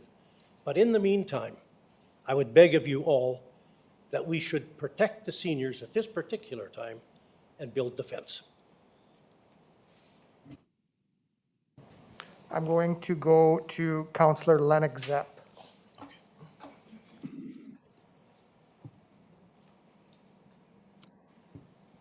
I have been visiting the seniors at the Seniors Heritage Center. One suggestion that's been raised to me is that the doorway to enter the Seniors Heritage Building, it has a little roof on it. It's a little alcove. And one suggestion that has been raised to me from two seniors is that perhaps the city install a door at the front of that alcove because it is a sheltering place because there's a roof over it. Or alternatively to fill in that alcove and not have that alcove at the front door of our facility. So I wanted to mention that. Of course, as everyone else has raised, it's a bigger issue than just an alcove. It's a bigger issue than just a fence. That we have to acknowledge that we have social dysfunction in our city, and that we need to look at ways to holistically have improvements on that. And some of those solutions might be within our city jurisdiction, and some might not. Some might be in other levels of government jurisdiction. But I sure hope that we work as hard as we can to make improvements here. As has been stated earlier, a fence is not the solution, and I believe that's why City Council voted to take that fence down recently. As well, the fence just covered around the grassy areas. The fence doesn't, people can still be accosted while a fence is still up. A fence does not solve these problems. And so I am hopeful that we as a city council will look for more holistic solutions rather than just an idea, as Councillor Grodnick stated, of just moving social problems to other locations. That's not a solution either. As well as I've been visiting the senior center, there have been seniors that have approached me and told me that they did not agree with the fence being placed there. So I do want to make mention that there are a variety of opinions on this topic. And I think that something that everyone can agree upon is that we need a bigger, broader solution here. And so I'm not voting in favor of this motion. I don't see the fence as being a solution, even until receiving a report. And instead, we need to focus on the broader solution. Thank you. Okay, Councillor Head. Yeah, but you've talked once then. Thank you, Deputy Mayor. So I want to, I have a few comments, and I heard a lot of what councillors said. I agree with some, and I respectfully disagree with others. I'm happy to hear that, and I'm all about protecting our seniors and our elders, population. I mean, that's near and dear to our hearts, of course. But happy to hear that, there's been some attendance there prior to people showing up, and I imagine people are moving without incident. I went there today as well, and 2 individuals had quickly moved on. But that's not a fault of their own. They don't have a home to go to, and I guess that's kind of what I can't get around this motion. This motion isn't to put a fence up. No one wants a fence around the property. This motion is more to keep people away from that property, because they're offending some of the signatories to the petition that we have seen in front of us. And I agree with others. We need to provide services and access to those services. That's the biggest problem. Like, I went around downtown and I talked to a few people, so I'm going to name a few without listing some last names. But Dustin, Abby, Craig, Priscilla, Cecilia, Ty, Amber, Napoleon, Karina, Carla, Marshall, Brendan, Jade, Dodie, or name a few people that I've talked to downtown. And these individuals are struggling. We need to give them homes to live in instead of putting up fences. It says the message that PA doesn't care about their homeless. PA is fine with shunning the people who need our help the most. That's what that says. We need to do more. I'm in the comments about we need to look at ways to address the problem and find solutions for it. This motion that Councillor Edwards had put forward, where's the letter that went out? Did administration do a call out to these groups? Because I've reached out to a few. Homeward Bound, Stepping Stones, to name a few. I've gotten positive feedback from not only the residents, but from people who live outside our city saying, great job taking down the fence. What do you Councillor. we need to act on that motion. So I guess your feed is terrible. You're Yeah, cutting in and out. Well, my apologies. I'm doing my best. It's the Wi-Fi that I have available to me. But we need to look at ways to address the problem and solve it. And I think looking at the motion that we had presented, I think the administration has 90 days to provide us some feedback on Councillor Edwards' motion to bring everybody to the table.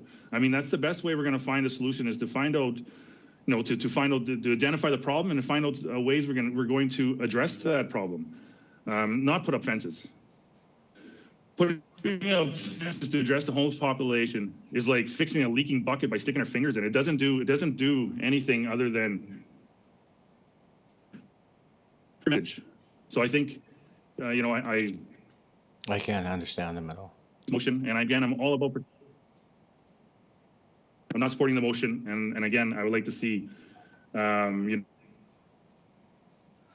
Sorry, some work done around proper levels of government and address our problems through that means, not put up fence. Thanks, Councillor Head. We caught about half, unfortunately. I'm sure you had some great points there, but we missed a lot of it. But I think we got the gist of it. Councillor Ogrodnik. Thank you, Deputy Mayor. I feel a lot better with this motion for two things that happened. One, deleting that if I vote against, I don't care about seniors. So I'm glad that you took that out, Mr. Mayor. I found And that I'm offensive, glad- so I took it out. Yeah, no, and I thank you for that. And I thank you for also allowing the amendment from my friend here, Councillor Kilmer, who put in words what I think makes me feel a lot more comfortable, that we will, and I thank actually other members here in this chamber that says that offense is not the solution. It's a temporary measure. And so that's comforting for me.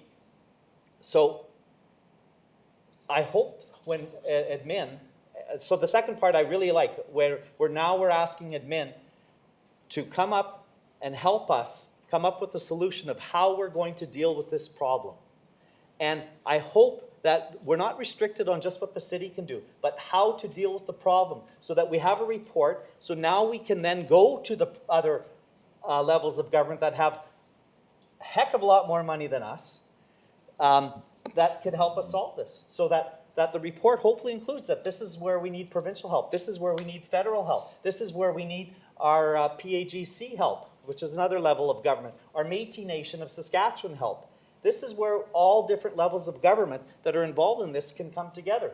So that's reassuring, and therefore I feel a lot more comfortable voting to deal with the situation by getting that report and the solution that's going to occur.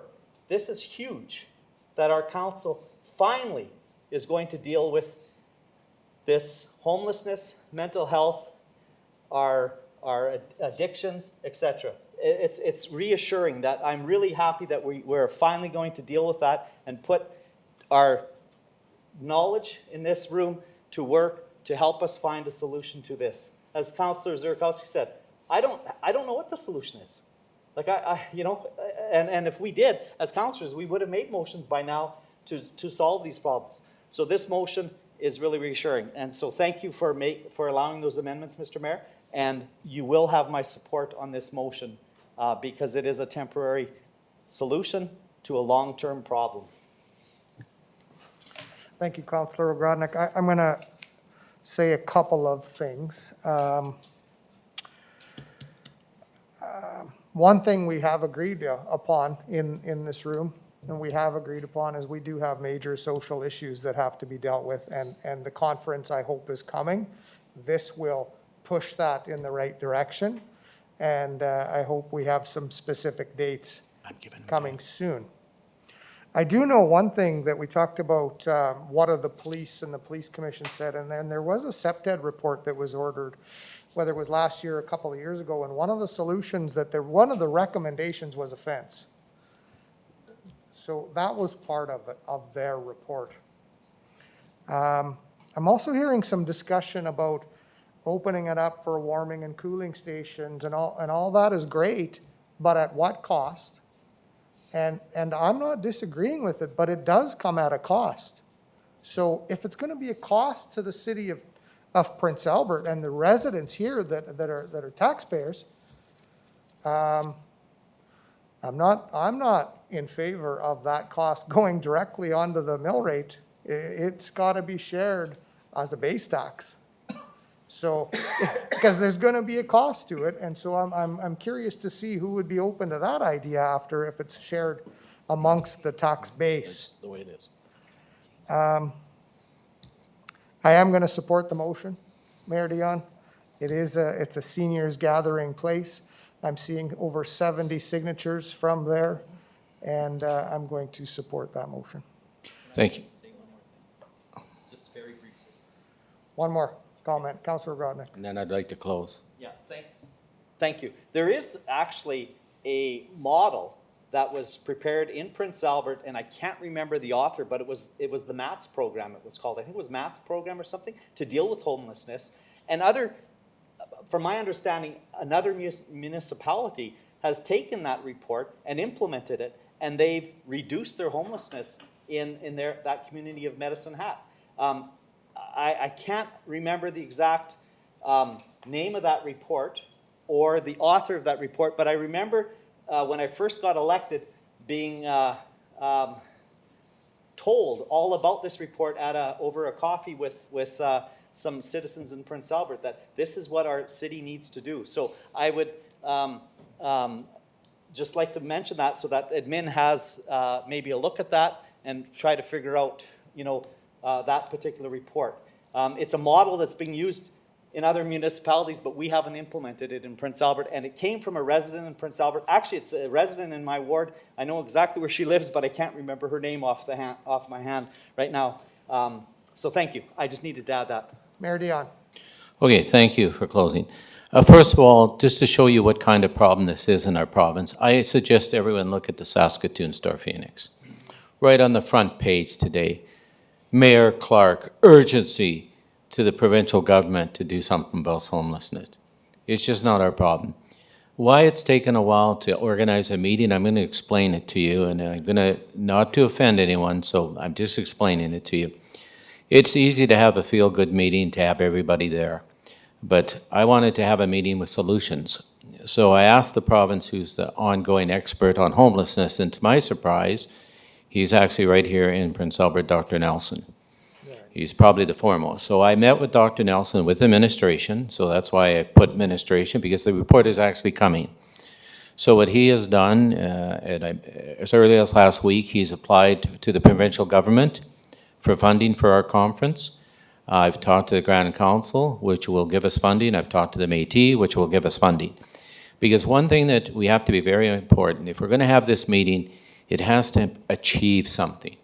We could all have a meeting like Dr. Nelson didn't agree with my format, and I loved it. He said, I don't agree with it because all you're going to end up, Greg, you're all going to leave the meeting, you're all going to feel good. But the next week, you're still going to have the same problem. And he really opened my eyes to some of the problems that we do have. And somebody mentioned it. Councillor Cody mentioned it. Lots of the people that are on our streets that are homeless is because they've been vanished from the home community. So that community took their problem and pushed it onto us, and to Saskatoon, and to North Battleford, and to Meadow Lake. And these are the communities that are joining our conference, because it's a provincial problem, it's just not ours. So I'm starting to feel pretty good about this. All the funding agencies will soon hear from the federal government. We've asked them for $20,000. And we've asked the provincial government, the other models have agreed to fund it, because I think it's important that when we have this meeting, it's going to give us solutions. I just don't want to feel good, because this problem isn't going to get away. And I'll give you one quick example, and then we'll end the conversation. Is part of the problem was the federal government giving out the CERB money and all that money, because the Northerners look at Prince Albert as their Las Vegas. So they came here. And when they had money, they were welcome. They were couch surfing and staying there. They were welcome. But when the money dried up, these people couldn't afford to keep them, so they put them onto the street. And one of our biggest problems that we have on the street are addictions. It's like Councillor Cody said. When you go to the conference 3 headlines are addiction, mental health, or homelessness. And all three of them are tied. If you ever get an opportunity, and I've told the city of Saskatoon, I'm going to share this, if you go, we talk about safe injection sites. If you go to 20th Street and Avenue P and go behind that safe injection site, there's probably a camp of 80 addicted people there, not homeless, addicted people. And it was sad. I visited it and I spent half a day there talking to people. So the information is coming. That's why I supported to put administration on. We'll soon send you the report with the breakdown and how it's going to work. Because the main thing that we have to do is we do have to find a solution. The problem isn't going to go away. It really ballooned since April.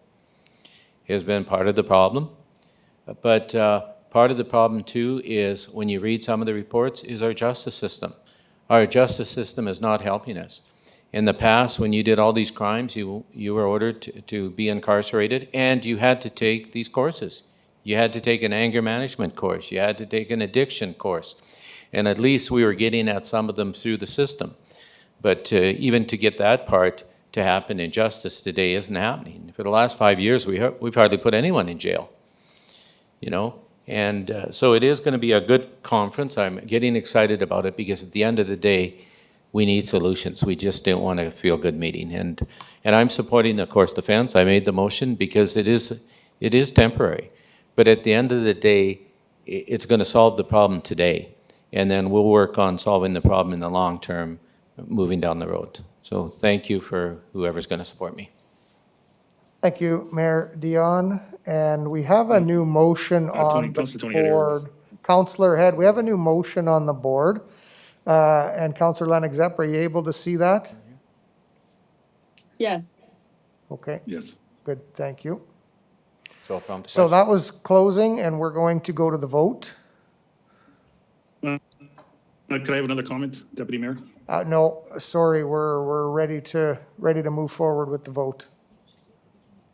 Should be at the beginning. Oh, there we go. Fence. Some statements made, and I just thought we should clarify. Okay. No. And the vote is open. I need to see. And Councillor Head, No. Councillor Lennox-Zepp, No. the voting is closed, And it passes 6-3. and it passes 6-3. Then I'll return the chair to Mayor Dion. Thank you, Councillor Edwards.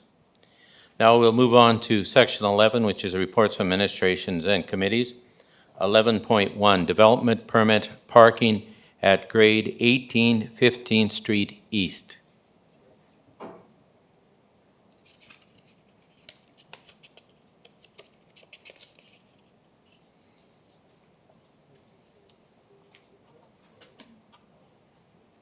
Okay, up. Councillor Cody.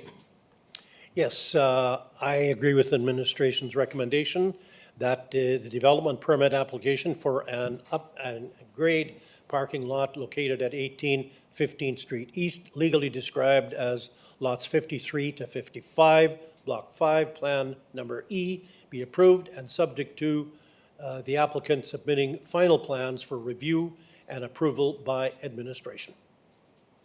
Thank you. Seconder? Councillor Kilmer. I'll second that. Thank you. Any questions or comments?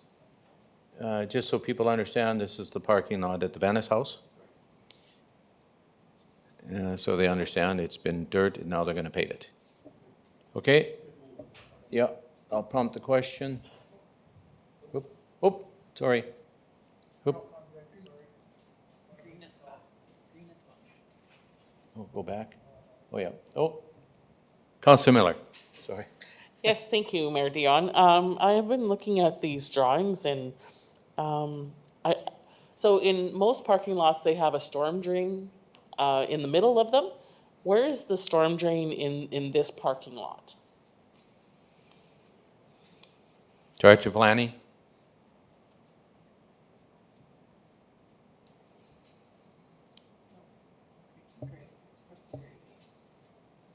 This one again? you're up. Thank you, Mayor Dion, and thank you, Councilor Miller, for the question. Certainly when it comes to paved parking lots, stormwater management is required. That can come in many forms. As the development permit says that we are required to get a final drawing still. There's a couple very, very minor amendments to be made. When a parking lot is only a certain size, does it require stormwater management? And a certain amount of that can be managed through current established stormwater management practices, such as long as the curb and things like that. Our focus is that it does not spill off into adjacent properties. So I will assure council that we are looking at stormwater management, and until we receive that, they will not start construction. Thank you. Okay, no further questions, then I'll prompt the question.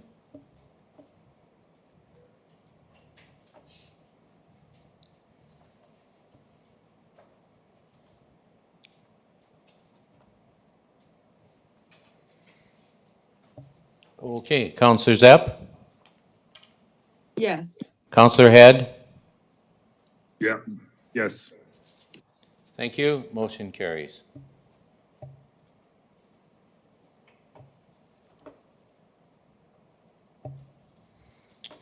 So I'll go to 11.2, Crescent Acres Neighborhood Plan.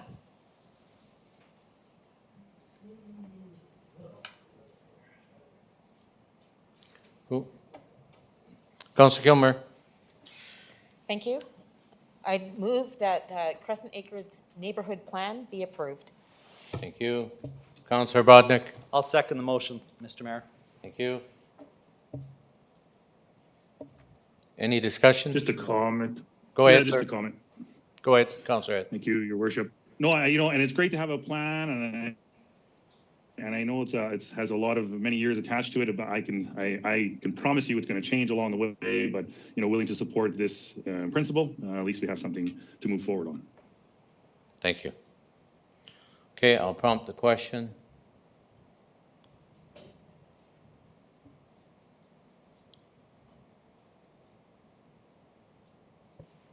Sorry, Terry Lennox up here. Can I Oh. just see the motion on the screen as well?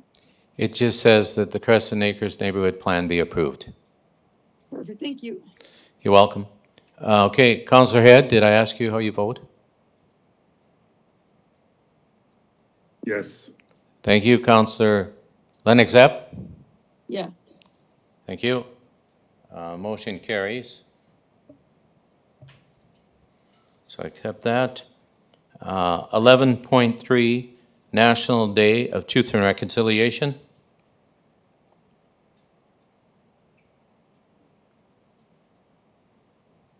Tony Head here. Yes, sir. Go ahead. I'll go ahead and move that the National Day for Truth and Reconciliation, as proclaimed by the federal government, be recognized by the corporation of the state. And two, that existing protocols and collective agreements and past practice relating to scheduling of employees and compensation for paid holidays be extended to include the National Day for Truth and Reconciliation on September 30th, 2021,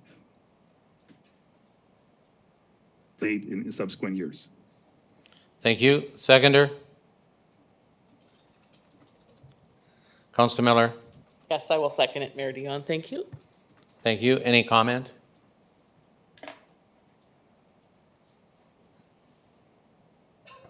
Councillor Edwards? Thank you, Your Worship. So I am going to support the motion, but I'm going to support with hesitation. I have spoken to a few Indigenous leaders in our community who don't support the holiday.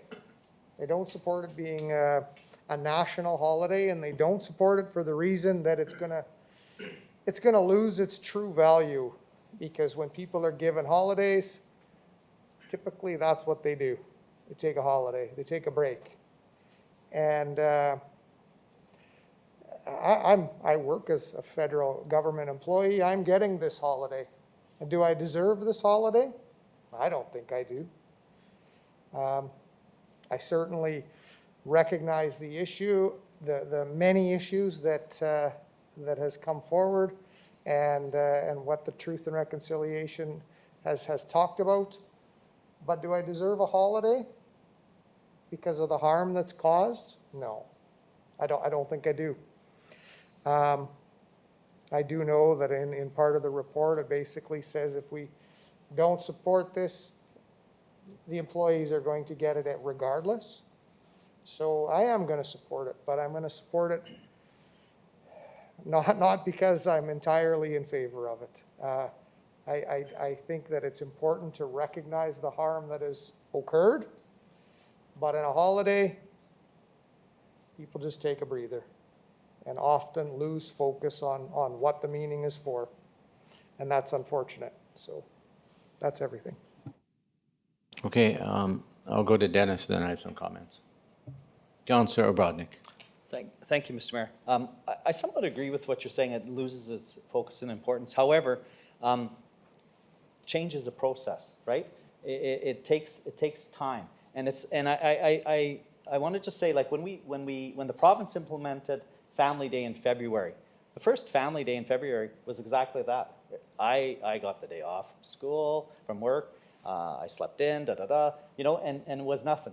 But organizations eventually took that opportunity and started developing activities and programming that revolved around Family Day. And so I think that this is an opportunity to say that we're going to start, and this 2 weeks from now or 3 weeks from now, it might be just, yeah, everybody takes the day off. But I think eventually it'll come to mean truth and reconciliation, exactly what we're talking about. And we will educate, and we will have programming, and we will have remembrances and commemoration of what and why we decided as a society that this is an important day to sit back and reflect and acknowledge the pain and the suffering that has occurred.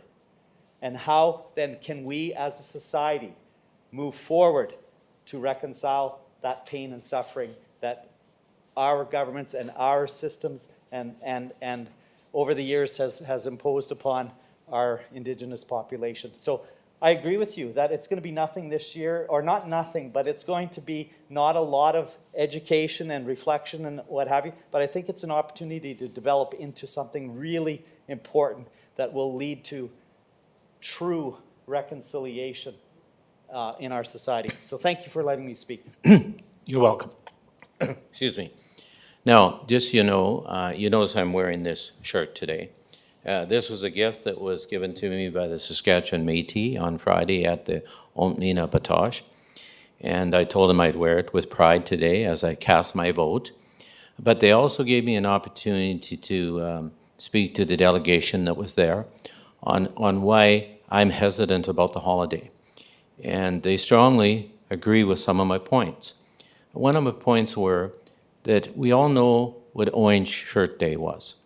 And it was growing, and it was growing. Every year we had more people wearing orange shirts. We had schools involved. And that's what we have to do. We have to educate our young.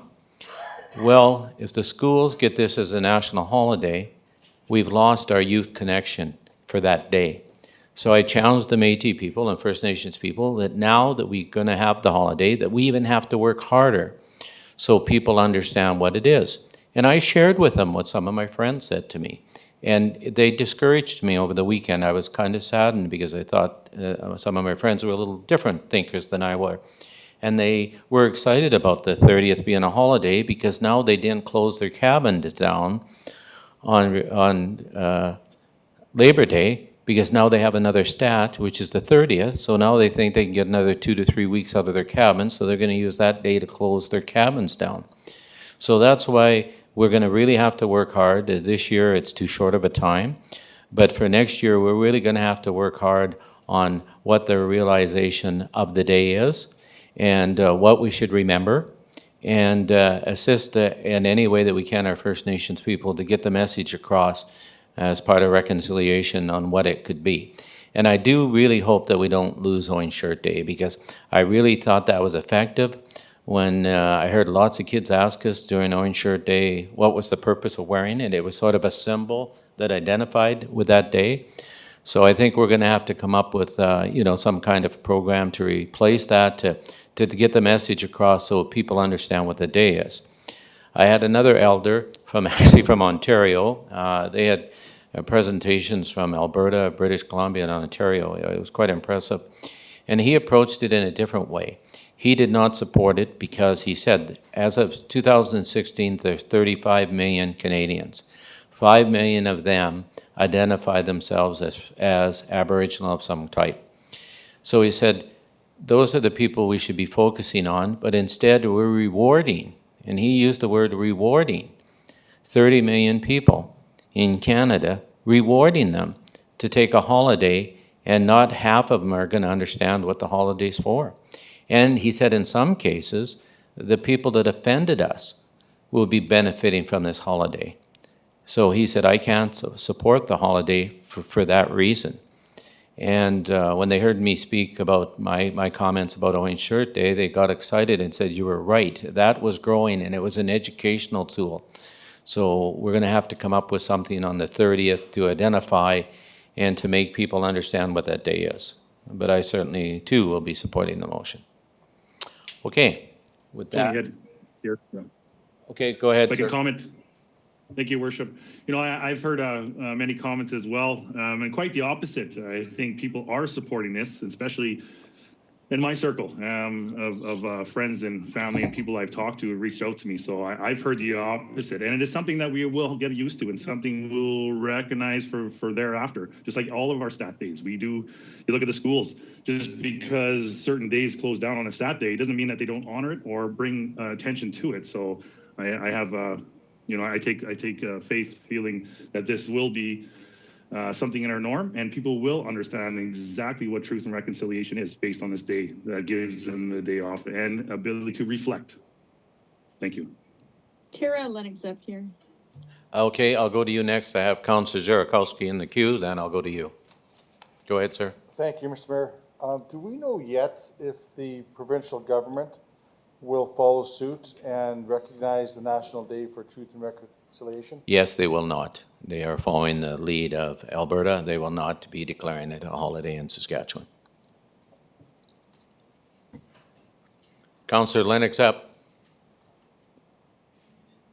Thank you. First, I had a question for administration. Where are we expecting the costs associated with this date? What fund do we expect the money to come from? I imagine just out of payroll, but we'll ask the Director of Finance because it's part of payroll.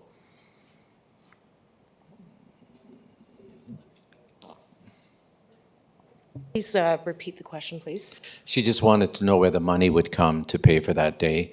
It's going to cost us, just for the city employees, $35,000. So she was just wondering where that money comes from.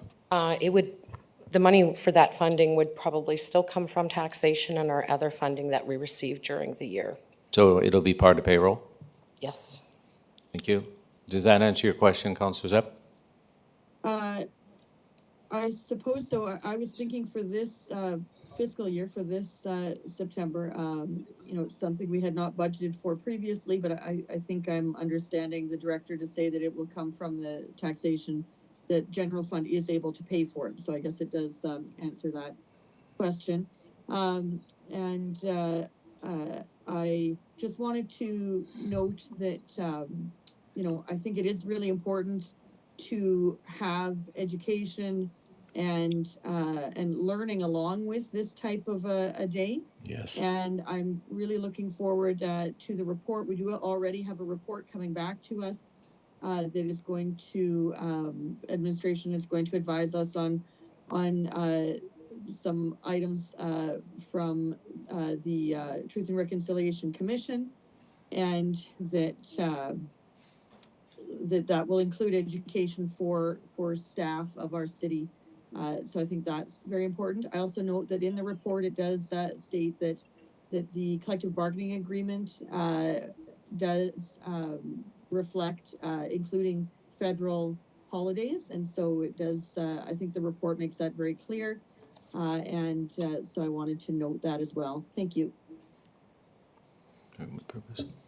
Okay, and nothing, so I'm going to prompt the question.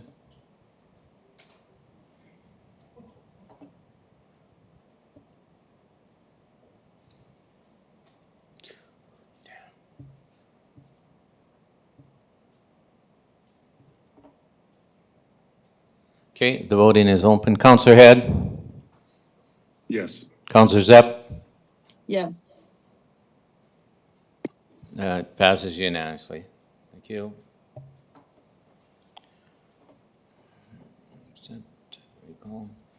So I'll move to 11.5, Signature Development Servicing Agreement.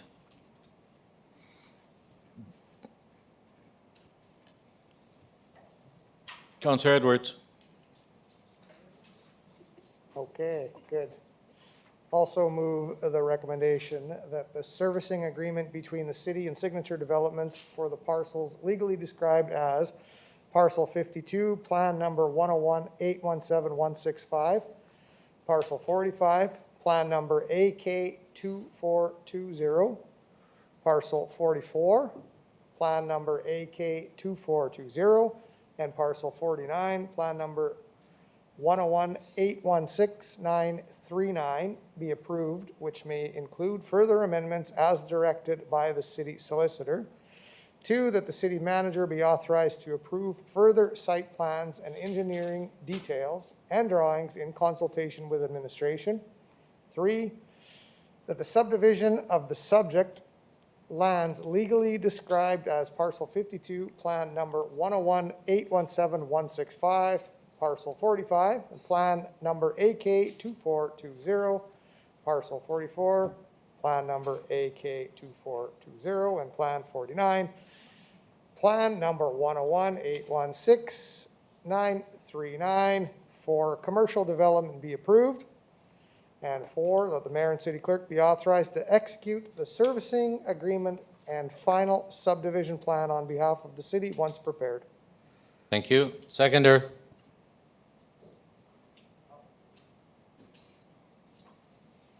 Counselor Cody? I'll second that. Thank you. Any discussion? Chair Lennox Zepp. Go ahead. Question for administration. I'm just looking for some clarity as to which paving work will be the responsibility of Signature Development and which paving work will be at the cost of the city. Who wants to tackle that? Director of Planning. Thank you, Mayor, for the question. I certainly invite our Director of Public Works to add if I am missing anything. The entire cost of this development is up to the developer. After a 2-year warranty period, the city then takes over the vested right-of-ways or the city streets when it comes to associated costs, but those upfront costs are up to the developer. Yeah, that's not quite her question. She did make an inquiry, so just do you explain that Signature is only responsible for the streets? Her question too was the paving, so she's talking about the parking lot. So if you could clarify that that's our cost, that Signature Development's only responsible for the roadways.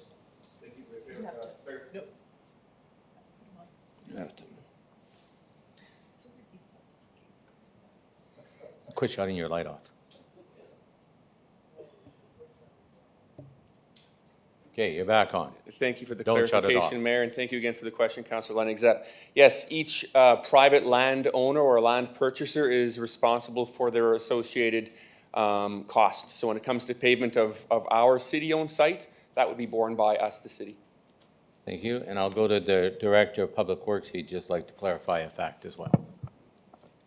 Thank you. I'll just add, if you look at the drawing that's been provided, the color-coded drawing, parcel 1, which is the city site for the facilities, everything inside of that blue parcel 1 is part of the project, which the city is building.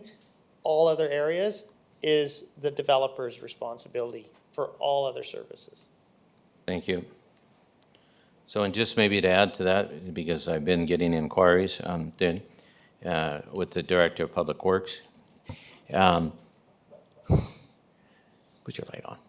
Is that the work that's being done now on Marquis and the work that was being on the highway, that's 100% cost of the developer because that's part of the service work. That is correct. They're doing all of that water and sewer and storm, and they'll be doing all the road work and sidewalk and curb and gutter and asphalt. Thank you. Any other questions, Councillor Zepp? Yes, also to the Director of Public Works, I understand from our, back in our 2016 hydraulics report, there's a section about the South Marquis industrial area and just about the topography of this site, and it's likely that an independent drainage plan would be required for future stages of development in that area. And I'm just wondering, one, if that's being incorporated, like an independent drainage, and two, at whose cost? Thank you for that question. Yes, there is an independent drainage program. Again, I'll direct you to the same drawing. You can see a 2.8 hectare pond in pink, about halfway down the development. All the stormwater from the entire 90 acres site will be going to that storm pond. And then after a storm event has completed, there's a pumping station there, and it'll pump the stormwater up and north into the drainage channel that's in Prime Minister's Park. But that's after the event, so it doesn't impact the drainage channel. It comes in after the storm event. And who bears the cost of building that? All those costs are borne by the developer Signature Developments. Okay, and then my last question is just the ongoing cost of like, once that's built, then I presume that we will have ongoing, drainage and ongoing cost to the city from that drainage occurring. I guess I'm wondering if we have a plan as a city or within Public Works about how to budget for those ongoing operating costs of that drainage. Can you explain what you mean, ongoing costs? I think It's I know. a retention pond, then it gets pumped into the drainage and it runs to the river. So we're both kind of looking at you like, what do you mean by ongoing costs? Well, I'm understanding that this drainage will occur and that there will be ongoing costs of having to perform that work that the mayor just described. Secondarily, also the maintenance of it as well, but perhaps the director might be able to help me with the right verbiage. It'll be no different than any other new development in the city of Prince Albert. Like when a new subdivision comes on, the developer might build the street, sell the houses. After the 2-year warranty is up and we take over the street, then the street becomes ours. So in the future, the repaving of that street, maybe 30 years down the line, or the pump house, the daily checks on the pump house, that becomes ours. If there was a pump failure in 30 years, it would be ours. But that's no different than any other development. And just to clarify with the director, so that drainage and that occurring on a daily basis, I presume there is a cost to the city with that occurring. Would I be correct in that? It's no different than any of our daily events now. Like we have 280 kilometers of roadways. We maintain those daily. If next year we build another subdivision and add in one more street, it becomes ours. It just becomes part of our operational maintenance budget. Thank you.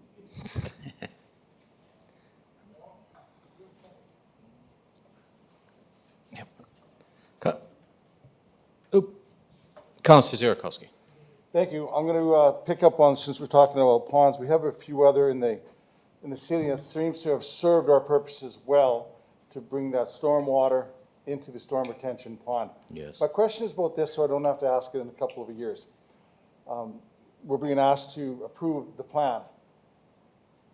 In this case, as the storm water pipes in the ground, takes the water to the pond, water goes up and down, is it in the developer's plans? Are we being asked to approve some sort of recreational aspect to that pond?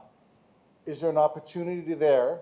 And I'm asking the question now so that we don't lose that opportunity during the planning and construction phase. Leave your microphone on. Mayor, turn your microphone.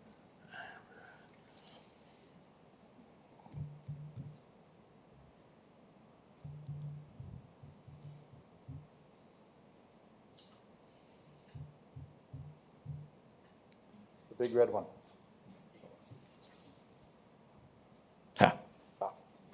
Thank you You're for live. that question. So the developer is trying to plan for some recreational facilities around that pond. Wow. He is looking at different options. I wouldn't want to preclude any particular option, but he is looking at some areas of how he can make that, whether it becomes just park area or some other kind of recreational area. So again, prepositions matter, around, but not so much on or in. Not in the pond, it's not very large, it's only 2.8 hectares or acres, so it's not very large. Yeah. I teach rollovers and kayak, basic canoe instruction. There's opportunities there that I don't want to lose, and 2 years from now say, why didn't we do that? They do have an opportunity, but unfortunately, we cannot share that. Yeah, that's right. Well, come to West Hill. Okay, thanks for that. A few other questions, if I may. We talked about the responsibilities of the developer. In the report, it talks about naming rights for the streets. And I thought that was a thing of the past. So I'd just like some clarity, because it is in the report that that is the responsibility of the developer. No, it's the city. Well, then we need to correct that in the report. Director of Planning, we took that away a while ago already. Let him talk. Shift. Oh, I got him. All right. Okay, no, that's good, thank you. No, he's going to answer you. Okay. Could you refer to the specific section you're talking about, Councilor Zurikowski, Yeah. if you don't mind?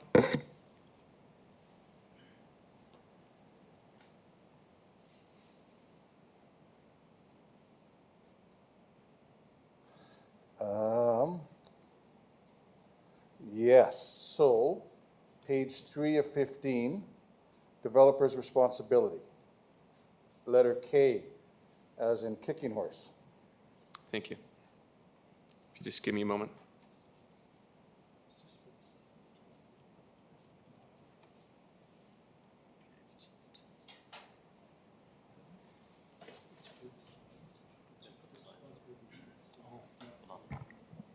Thank you, Councilor Zurikowski, sorry for the wait. The cost of the signage is a developer responsibility. The actual naming is up to the city. Thank you for that. So then, my last one is number 2 of the recommendation, that the city manager be authorized to approve further site plans. And I want to pause there and say, why is that there? Not that there's any negative connotations to our city manager does a yeoman's job for the city, absolutely. I'm reflecting upon the process we've gone through over the last couple of years and how the original site plan has changed since it originally was brought to us. And so instinctively, I'm saying, if there's any change for this changes to the site plan, maybe we should come back here for a conversation with administration so that we can move together forward.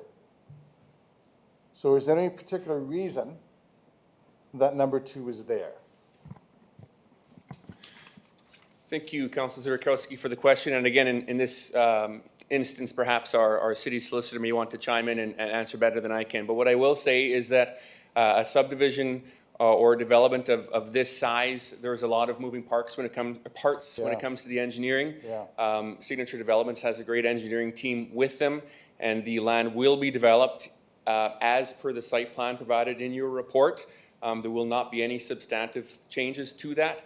However, there's still some, for the lack of a better term, I's to be dotted, T's to be crossed when it comes to the finalization of some of those engineering related items. But the site itself will look like you see in the report. If the site design changes, I would suggest that council will certainly see that. Okay. But when it comes to the engineering components, together with our departments of Public Works, Community Services, and our city solicitor, et cetera, we're suggesting that the city manager have the ability to approve those. Yeah, and that brings me some comfort. That's why I'm okay with the engineering details. I get that. I'm okay with that. And what I'm hearing is if there's any further substantive changes to the site plans, we'll see them. But it's and again, we've been there, right? We've been there. So if there's any changes to the site plan, again, we've seen the original plans, we've talked about it. As a result of that, those pipes in the grounds moved, those plans shifted. And anything in that category would come back to us. Okay, thank you. Councillor Bodnick. Thank you, Mr. Mayor. Just a quick question, and it was the Director of Public Works that got me thinking and looking at this on page 211 of our 247 pages that we had to read this for this meeting, is that beautiful color-coded map. And the green is what I'm interested in. The green is 6.3 acres, I assume. That's what that means. And that is the Red River Trail. Is that correct? And that is going to be protected, not developed. It's going to be protected, correct? Okay, I'm happy. Thank you. Oh, the only thing that may change, we're going to improve it. We're going to improve it. We're going to sign it, clean it up, make it better. Yes, it will be there. And actually, why I said that, they actually want to tie the Rotary Trail into it. Come across to make it part of it.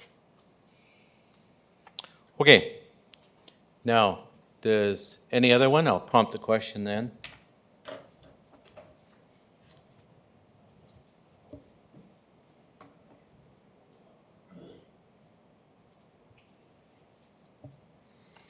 Councillor Zepp?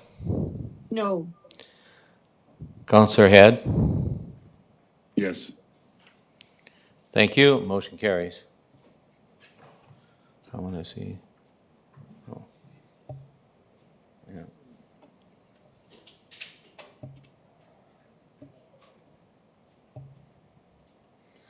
Well, they won't be buying Raider tickets. Okay. I move into 11.5, consultants approval, Slide North design.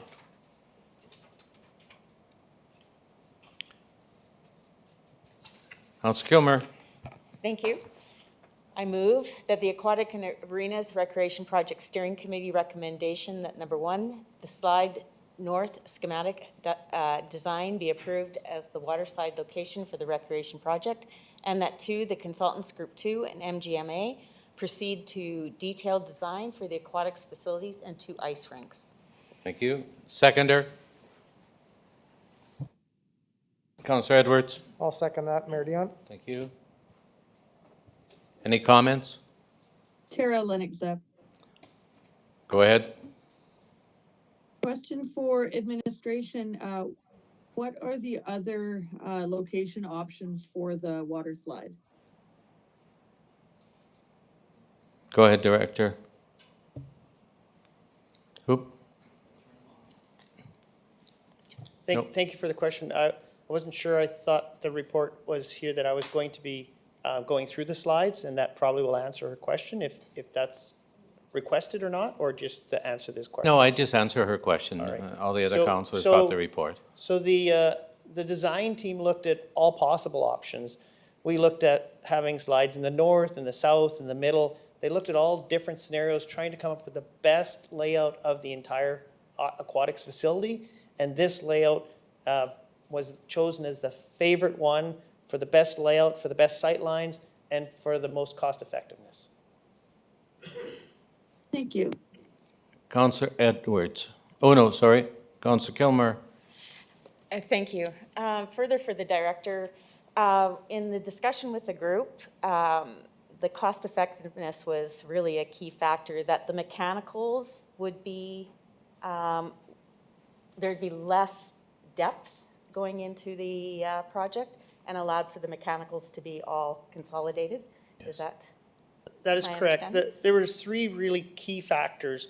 One was in the slides, you can see that the basement level, the lower level that wouldn't be open to the public, but would hold all the mechanical, electrical, and all the piping to all the different pool facilities. Putting the slides at the north end also put it at the same end as the pumps for all the other facilities like the wave pool and the jacuzzi pumps. It shortened all the mechanical and electrical runs. It also allowed for the pool, the slide pool, because if the slide pool is at the north end and the wave pool is at the north end, there's no need for any public access to the far corner. The wave pool was allowed to be enlarged without enlarging the building. So the larger pool means more people, but it also means a larger wave without spending any extra money on a larger building.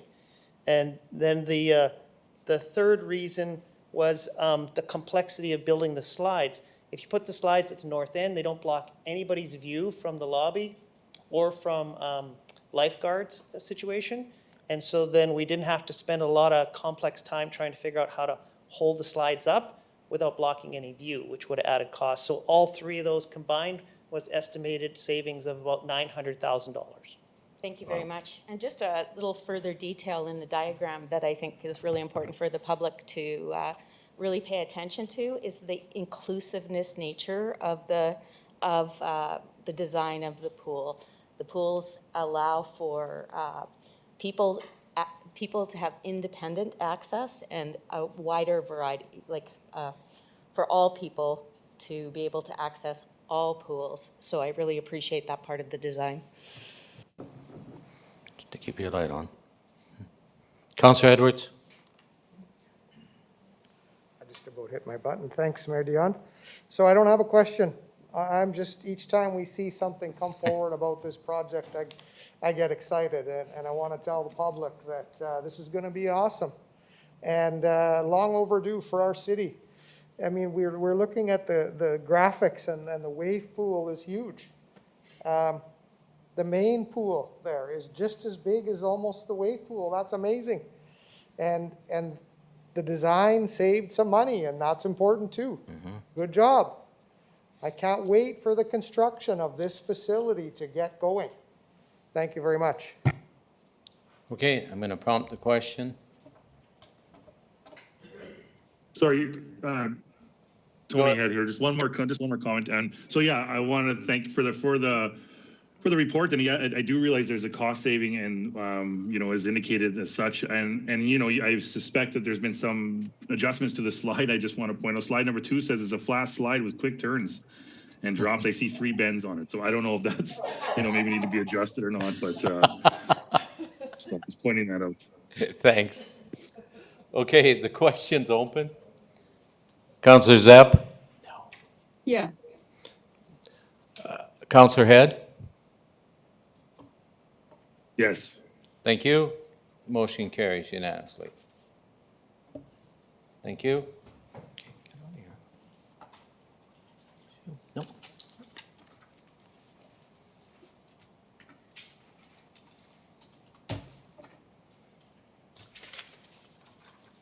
Okay, we're going to move on now to number 13. Number 12, unfinished business. We have now number 13, councillors and mayor's forum. I just want to end off with councillors and mayor's forum.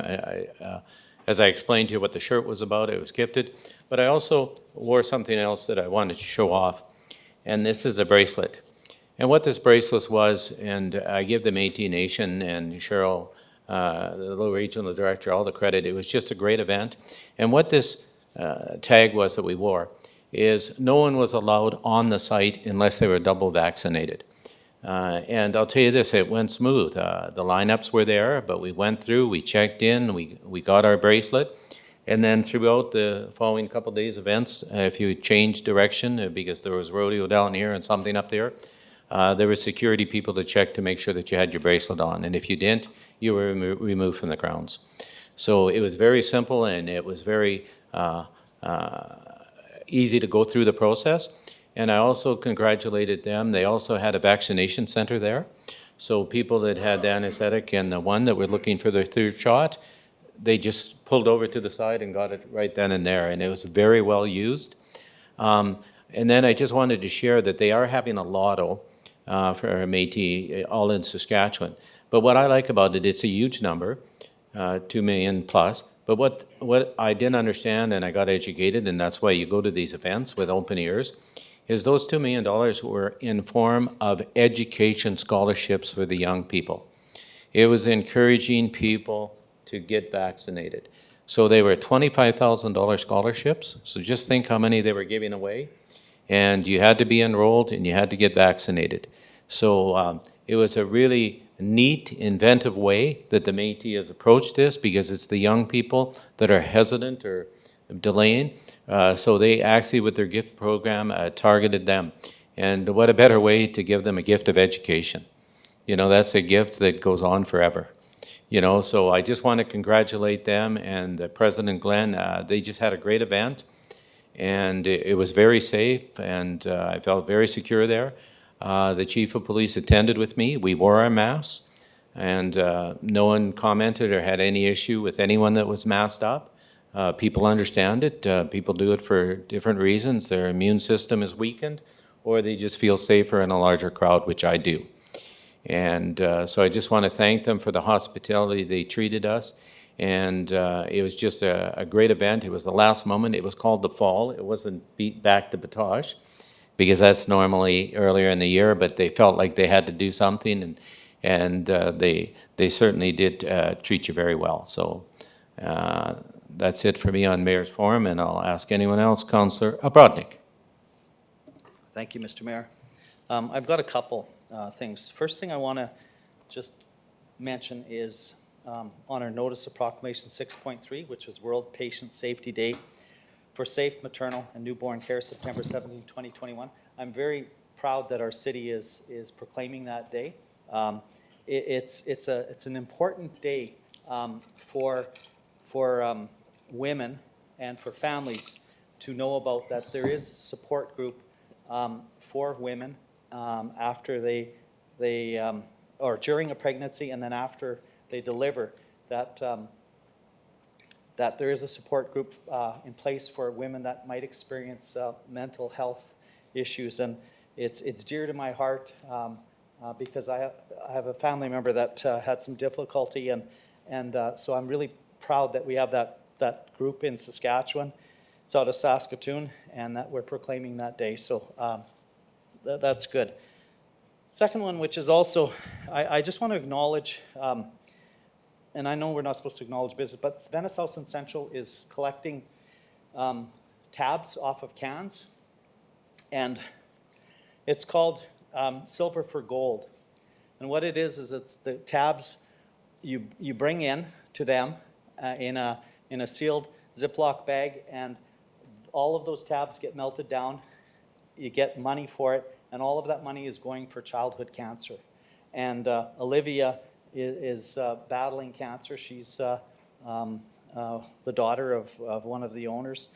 And she also has a website, Small But Mighty Sask, where she's trying to raise $25,000 for childhood cancer. So I'd encourage people to go to Small But Mighty Sask and make a donation to Olivia, and also to bring in your pop cans, beer cans, whatever. I know some people in here have probably lots.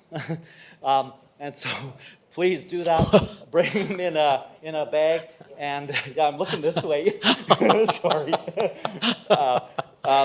Yeah, but because it's something that's small, and that's what I've been doing in my garage. I just have a container, and I would hope that in our lounge that we put in a container for all of our pop that we drink. Let's put those tabs in there and collect them once a year. They are taken in and melted down, and money goes to fight childhood cancer. So that's good. Other thing, on a more positive, well, that's positive too, but more happy note, congratulations goes out and thank you goes out to the Public Works Department and Community Services and whoever else picked up trees after that August 31st wind that we had.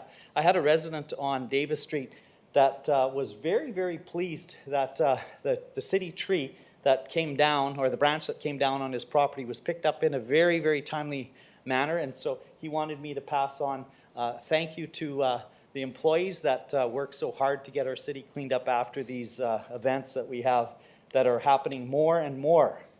And I wonder why they're happening more and more. But that's something that some people don't acknowledge, that we are going through climate change, and that's kind of what's happening. Last but not least, provincial lacrosse was held in Prince Albert on August 26th, 27th, and 28th at Prime Minister's Park. First time lacrosse under the lights. And the Provincial Lacrosse Association was so pleased with our facility that we had 3 fields, we had lights, we had concession, we had everything there that was needed to run a successful tournament. And so congratulations to our community services, the parks people that got all those fields in place, and to the city, our Prince Albert Lacrosse Association that hosted that. Javen Bexon was one of the key organizers. He worked tirelessly. Even on his birthday he worked and did a phenomenal job. And in that, our U15s won silver, our U18s won bronze, and our U13s Well, they didn't take a medal, but they said that they had such a great weekend that they gained a lot of experience and look Yes. out next year. So that's something that I want to congratulate Prince Albert Lacrosse, our Community Services Parks Department for hosting an excellent tournament, showing that Prince Albert is a great gathering place for these types of events. So thank you. You're welcome. Councillor Edwards. Thank you, Mayor Dion. Just very quickly, I had the opportunity as Deputy Mayor to attend the Heart of the Youth Community Powwow sponsorship lunch. And wow, what an organization. Liz Satie and her team just create such, or they have such passion to plan this successful event. And I really thank them for their welcoming attitudes towards everybody there. They had parting gifts for everybody. It was amazing. And their goal coming up is to have 5,000 people attend. So that's a hefty goal, but I think they're going to get it with the youth involved and part of their leadership team. I just congratulate them and give them all the best on their efforts for a successful event. Thank you. Anyone else? Okay, I see no one in the queue, so I'm going to move to inquiries, and I have one to start off, and this is to community services or planning. I don't know which one, but I noticed another commercial business must have got approval from city to put big boulders and rocks, remove their grass and their weeds, I guess it was more weeds, and to put these big boulders in their planters. Now, how do I know that? I know that because last night, driving down 32nd Street, in between the theater and Giant Tiger, I had to stop my vehicle, get out, and pick up 3 of these big boulders and put them back in the planter.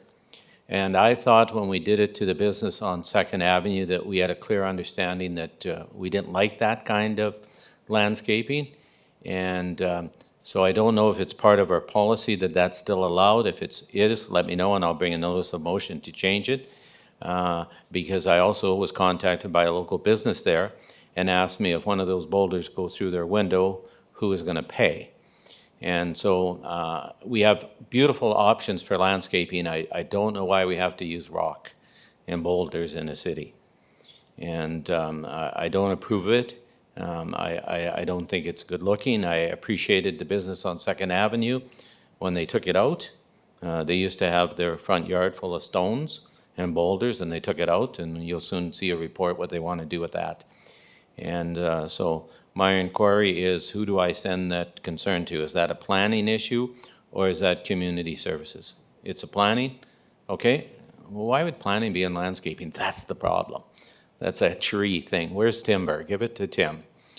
You know, he'll take care of it. Okay, I'll send it to planning because it's a practice that I'd like to council to discuss to see whether they think it's appropriate or not.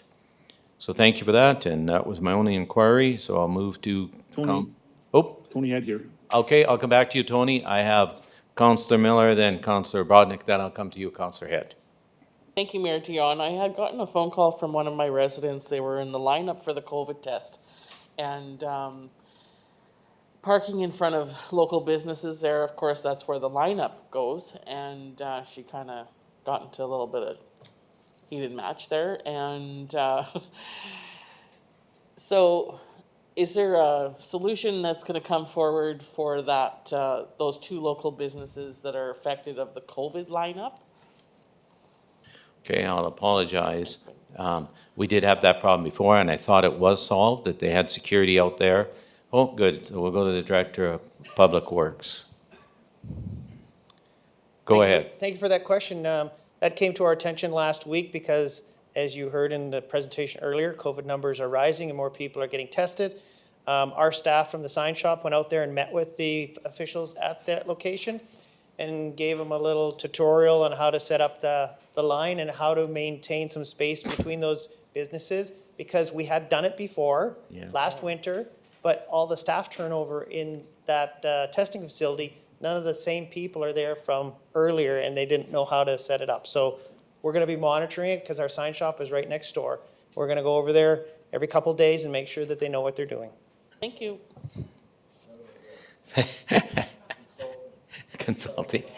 Councillor Brodnick. Thank you, Mr. Mayor. I just have one inquiry, and it's to Community Services. I had some residents in Crescent Acres concerned about the broken bleachers at the St. Francis soccer field.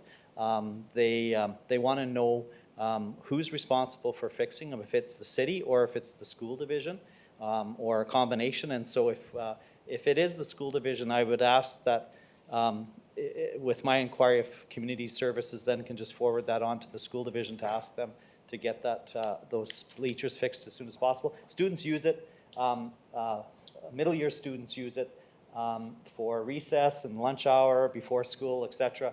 And they're not allowed to sit on them because they're broken. And so if we could look into that and who's responsible for fixing them, I'd really appreciate that. And so would the parents of those middle years students at St. Francis School. Thank you. You're welcome. Councillor Head.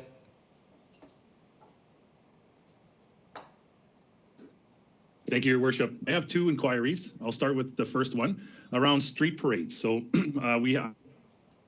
I was looking at blocking off a certain section of 500 block of 9th Street and had reached out to the city to get permits, I guess, or our permission, because I know they've done this in the past. It's been stated to me that they have, and there's been no charge. I think the bylaw speaks to, it's dated 1981, but it was also revised in 2008, so nothing's changed since 2008. And they weren't charged before, and we were quoted by the director, or the policy says city engineer, but someone from the city staff had quoted $400 to $450 to close the street off. And I think the idea was, in the bylaw, it says the person organizing has to go get the barricades and I'm willing to drag them off the street. I mean, these are things we need to encourage our citizens who want to get together, who want to have a block party, who are looking out for the neighborhood through a neighborhood watch group. So I guess I needed some answers on why they weren't given permission, why the cost, when the policy speaks to none. Okay. And now they've moved their meeting place to the community hall parking lot in Midtown. So just a plug for them this Thursday, 6 p.m. to 9 p.m. But yeah, questions for the director, I guess. Okay, So we'll that's ask. my first inquiry. Yep, then I'll come back to you. And could I just get you to slow down in your speaking because you keep cutting out, but at least when you speak a little slower, we can figure out what you want. Sorry for that. Okay, thank you. You're welcome. No, thank you. Go ahead, Director. Thank you for that question. I did get that inquiry from you, Councillor, and I think there might have been maybe some misunderstanding, some miscommunication. There is no charge for having a block party, but there is in the bylaw provisions for charges if certain things aren't done, like the cleaning up after the block party, or a special entertainment is set up, or security is needed, or any kind of additional facilities from the city of Prince Albert. So in this case, we're not expecting any charge for a normal block party. The one issue that was still outstanding is, and it's a must, you must get 75% of all the properties that are affected by the road closure to sign an agreement. The last fax that we received from the group, they hadn't received all of those signatures. As soon as we receive those, we won't have any issue with issuing some barricades on the site at both ends of the street for those residents to pull on at 6 o'clock and pull off at 9 o'clock, and we'll pick them up the next day. Thank you. The understanding is that they will be taking the barricades off, and even the policy states, and I guess that's kind of the question. The resident, has no problem getting the signatures. The policy speaks to 75% and 90%, so there's a little bit of discrepancy there. So maybe we need to work on that policy just to be a little more clear for our residents. So happy to hear that the approval is granted, and they are free to, with a few more signatures, able to access that property or that block. Okay, your next inquiry. The second inquiry I had, thank you, Your Worship, is a two-pronged one. I guess I wanted to see, to follow up from our previous conversation about the summit. So when is that going to happen? I think it happened yesterday. And then further to Councillor Blake Edwards' motion about bringing these people together in a room, has that letter been written? Has that invitation been given? And when can we expect? And it's all in So one. Summit, It's all in one. It's going to be the same because we don't want a feel-good meeting. And we'll be bringing a meeting, a request for the meeting and confirming the dates to council shortly. We've just applied for all the grants and the money to fund it. And so you'll have that shortly. well, winter's coming, so we know we need to do something before it gets too cold for our Yes. most vulnerable residents. Yes. Okay, any other inquiries? Hearing none. Inquiry responses, August 16th. Who? Councilor Miller. That the August 16th, 2021 City Council meeting inquiry responses be received as information and filed. And I have a question on my inquiry. Wait, just one moment. Seconder. I'll second that, Mr. Mayor. Thank you. Back to you, Councilor Miller. Thank you. So for the 1100 block on 17th Street and 18th Street, that fire, police, and bylaw we're gonna go to, and planning. I know it's only been 2 weeks, but when will they be available to go and do that, or have they done that already? Director of Planning. Thank you, Mayor, and thank you, Councilor Miller, for the inquiry. I have a two-part answer for you. I know I can tell you that we have met with the property manager to start managing and cleaning up some of the garbage there.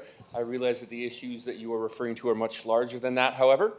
Our fire chief is not here this evening, but I know he was reaching out to myself and our public health officers, along with our fire safety officers as well.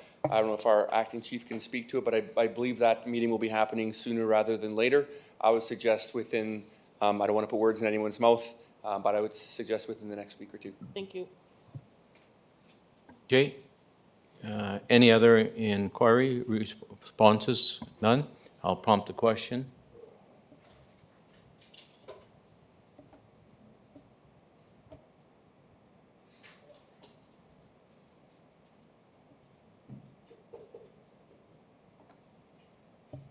It's now open. Councillor Zepp?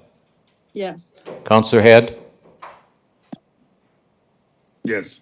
Thank you. Okay, motion is carried. I've now closed, accepted it, moved on. Okay, I'm to number 16, notice of motion. I see nobody. So I do have one. I better put my glasses on. Your Worship, Tony had. Go ahead then, Tony, while I do this. Well, I know I have three Oh. cited there tonight. We're not there yet. You're not on there yet? No, sorry. Okay, I'll sorry. come to you when I get there. Yep, I've noted that. We're on notice of motion. Okay, a motion for the next meeting, not for this one, that, because I did ask the general public for submissions on how to solve problems, and so I told this one I would put this one forward. The Community Service Department bring back a report to council on what the cost would be to relocate the city's historical gazebo currently located on the riverbank west of the museum to the Little Red Park. The report should do the following. Number one, the cost to transport the gazebo from the riverbank to the Little Red Park. Number two, gazebo placement suggested in consultation with park users. Number three, cost to lay the foundation, supply electricity, and other code requirements. Number four, the cost of any additional preventive that may be required. Number five, to consult with the Historical Society regarding this move. Okay, any other ones with notices? Hearing none, and then I'll move on to motions. You're up, Councillor Head. You had a comment on your three motions? I do. I would like to defer my three motions to the next city council meeting. Postpone is the word. Okay, postpone. Seconder? Councillor Miller? Yes, I'll second. Thank you. Can I prompt the question? Just let me get it up. Okay, just give us a minute. We'll.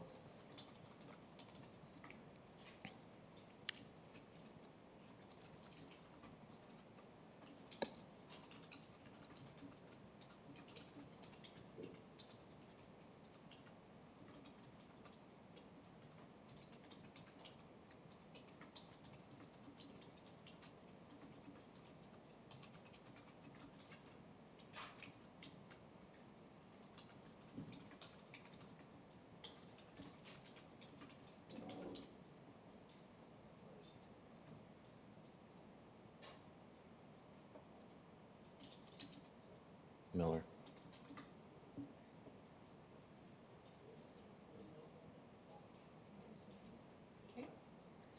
I'm in there?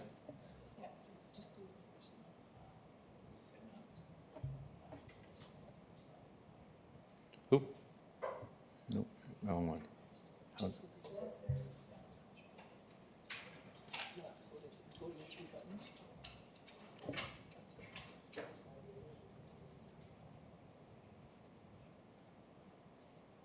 Any one of the three? Yeah. Thank you. Okay, I have the motion prompted. Counselor Head? Yeah, I'll take that as a yes. Yes. Counselor Zepp? Yes. Yes. Thank you. The motion carries. Okay, there's no public forum. Counselor Kilmore? I move to adjourn? Seconder? Seconder, thank you. Give me a minute, I'll prompt the question quickly.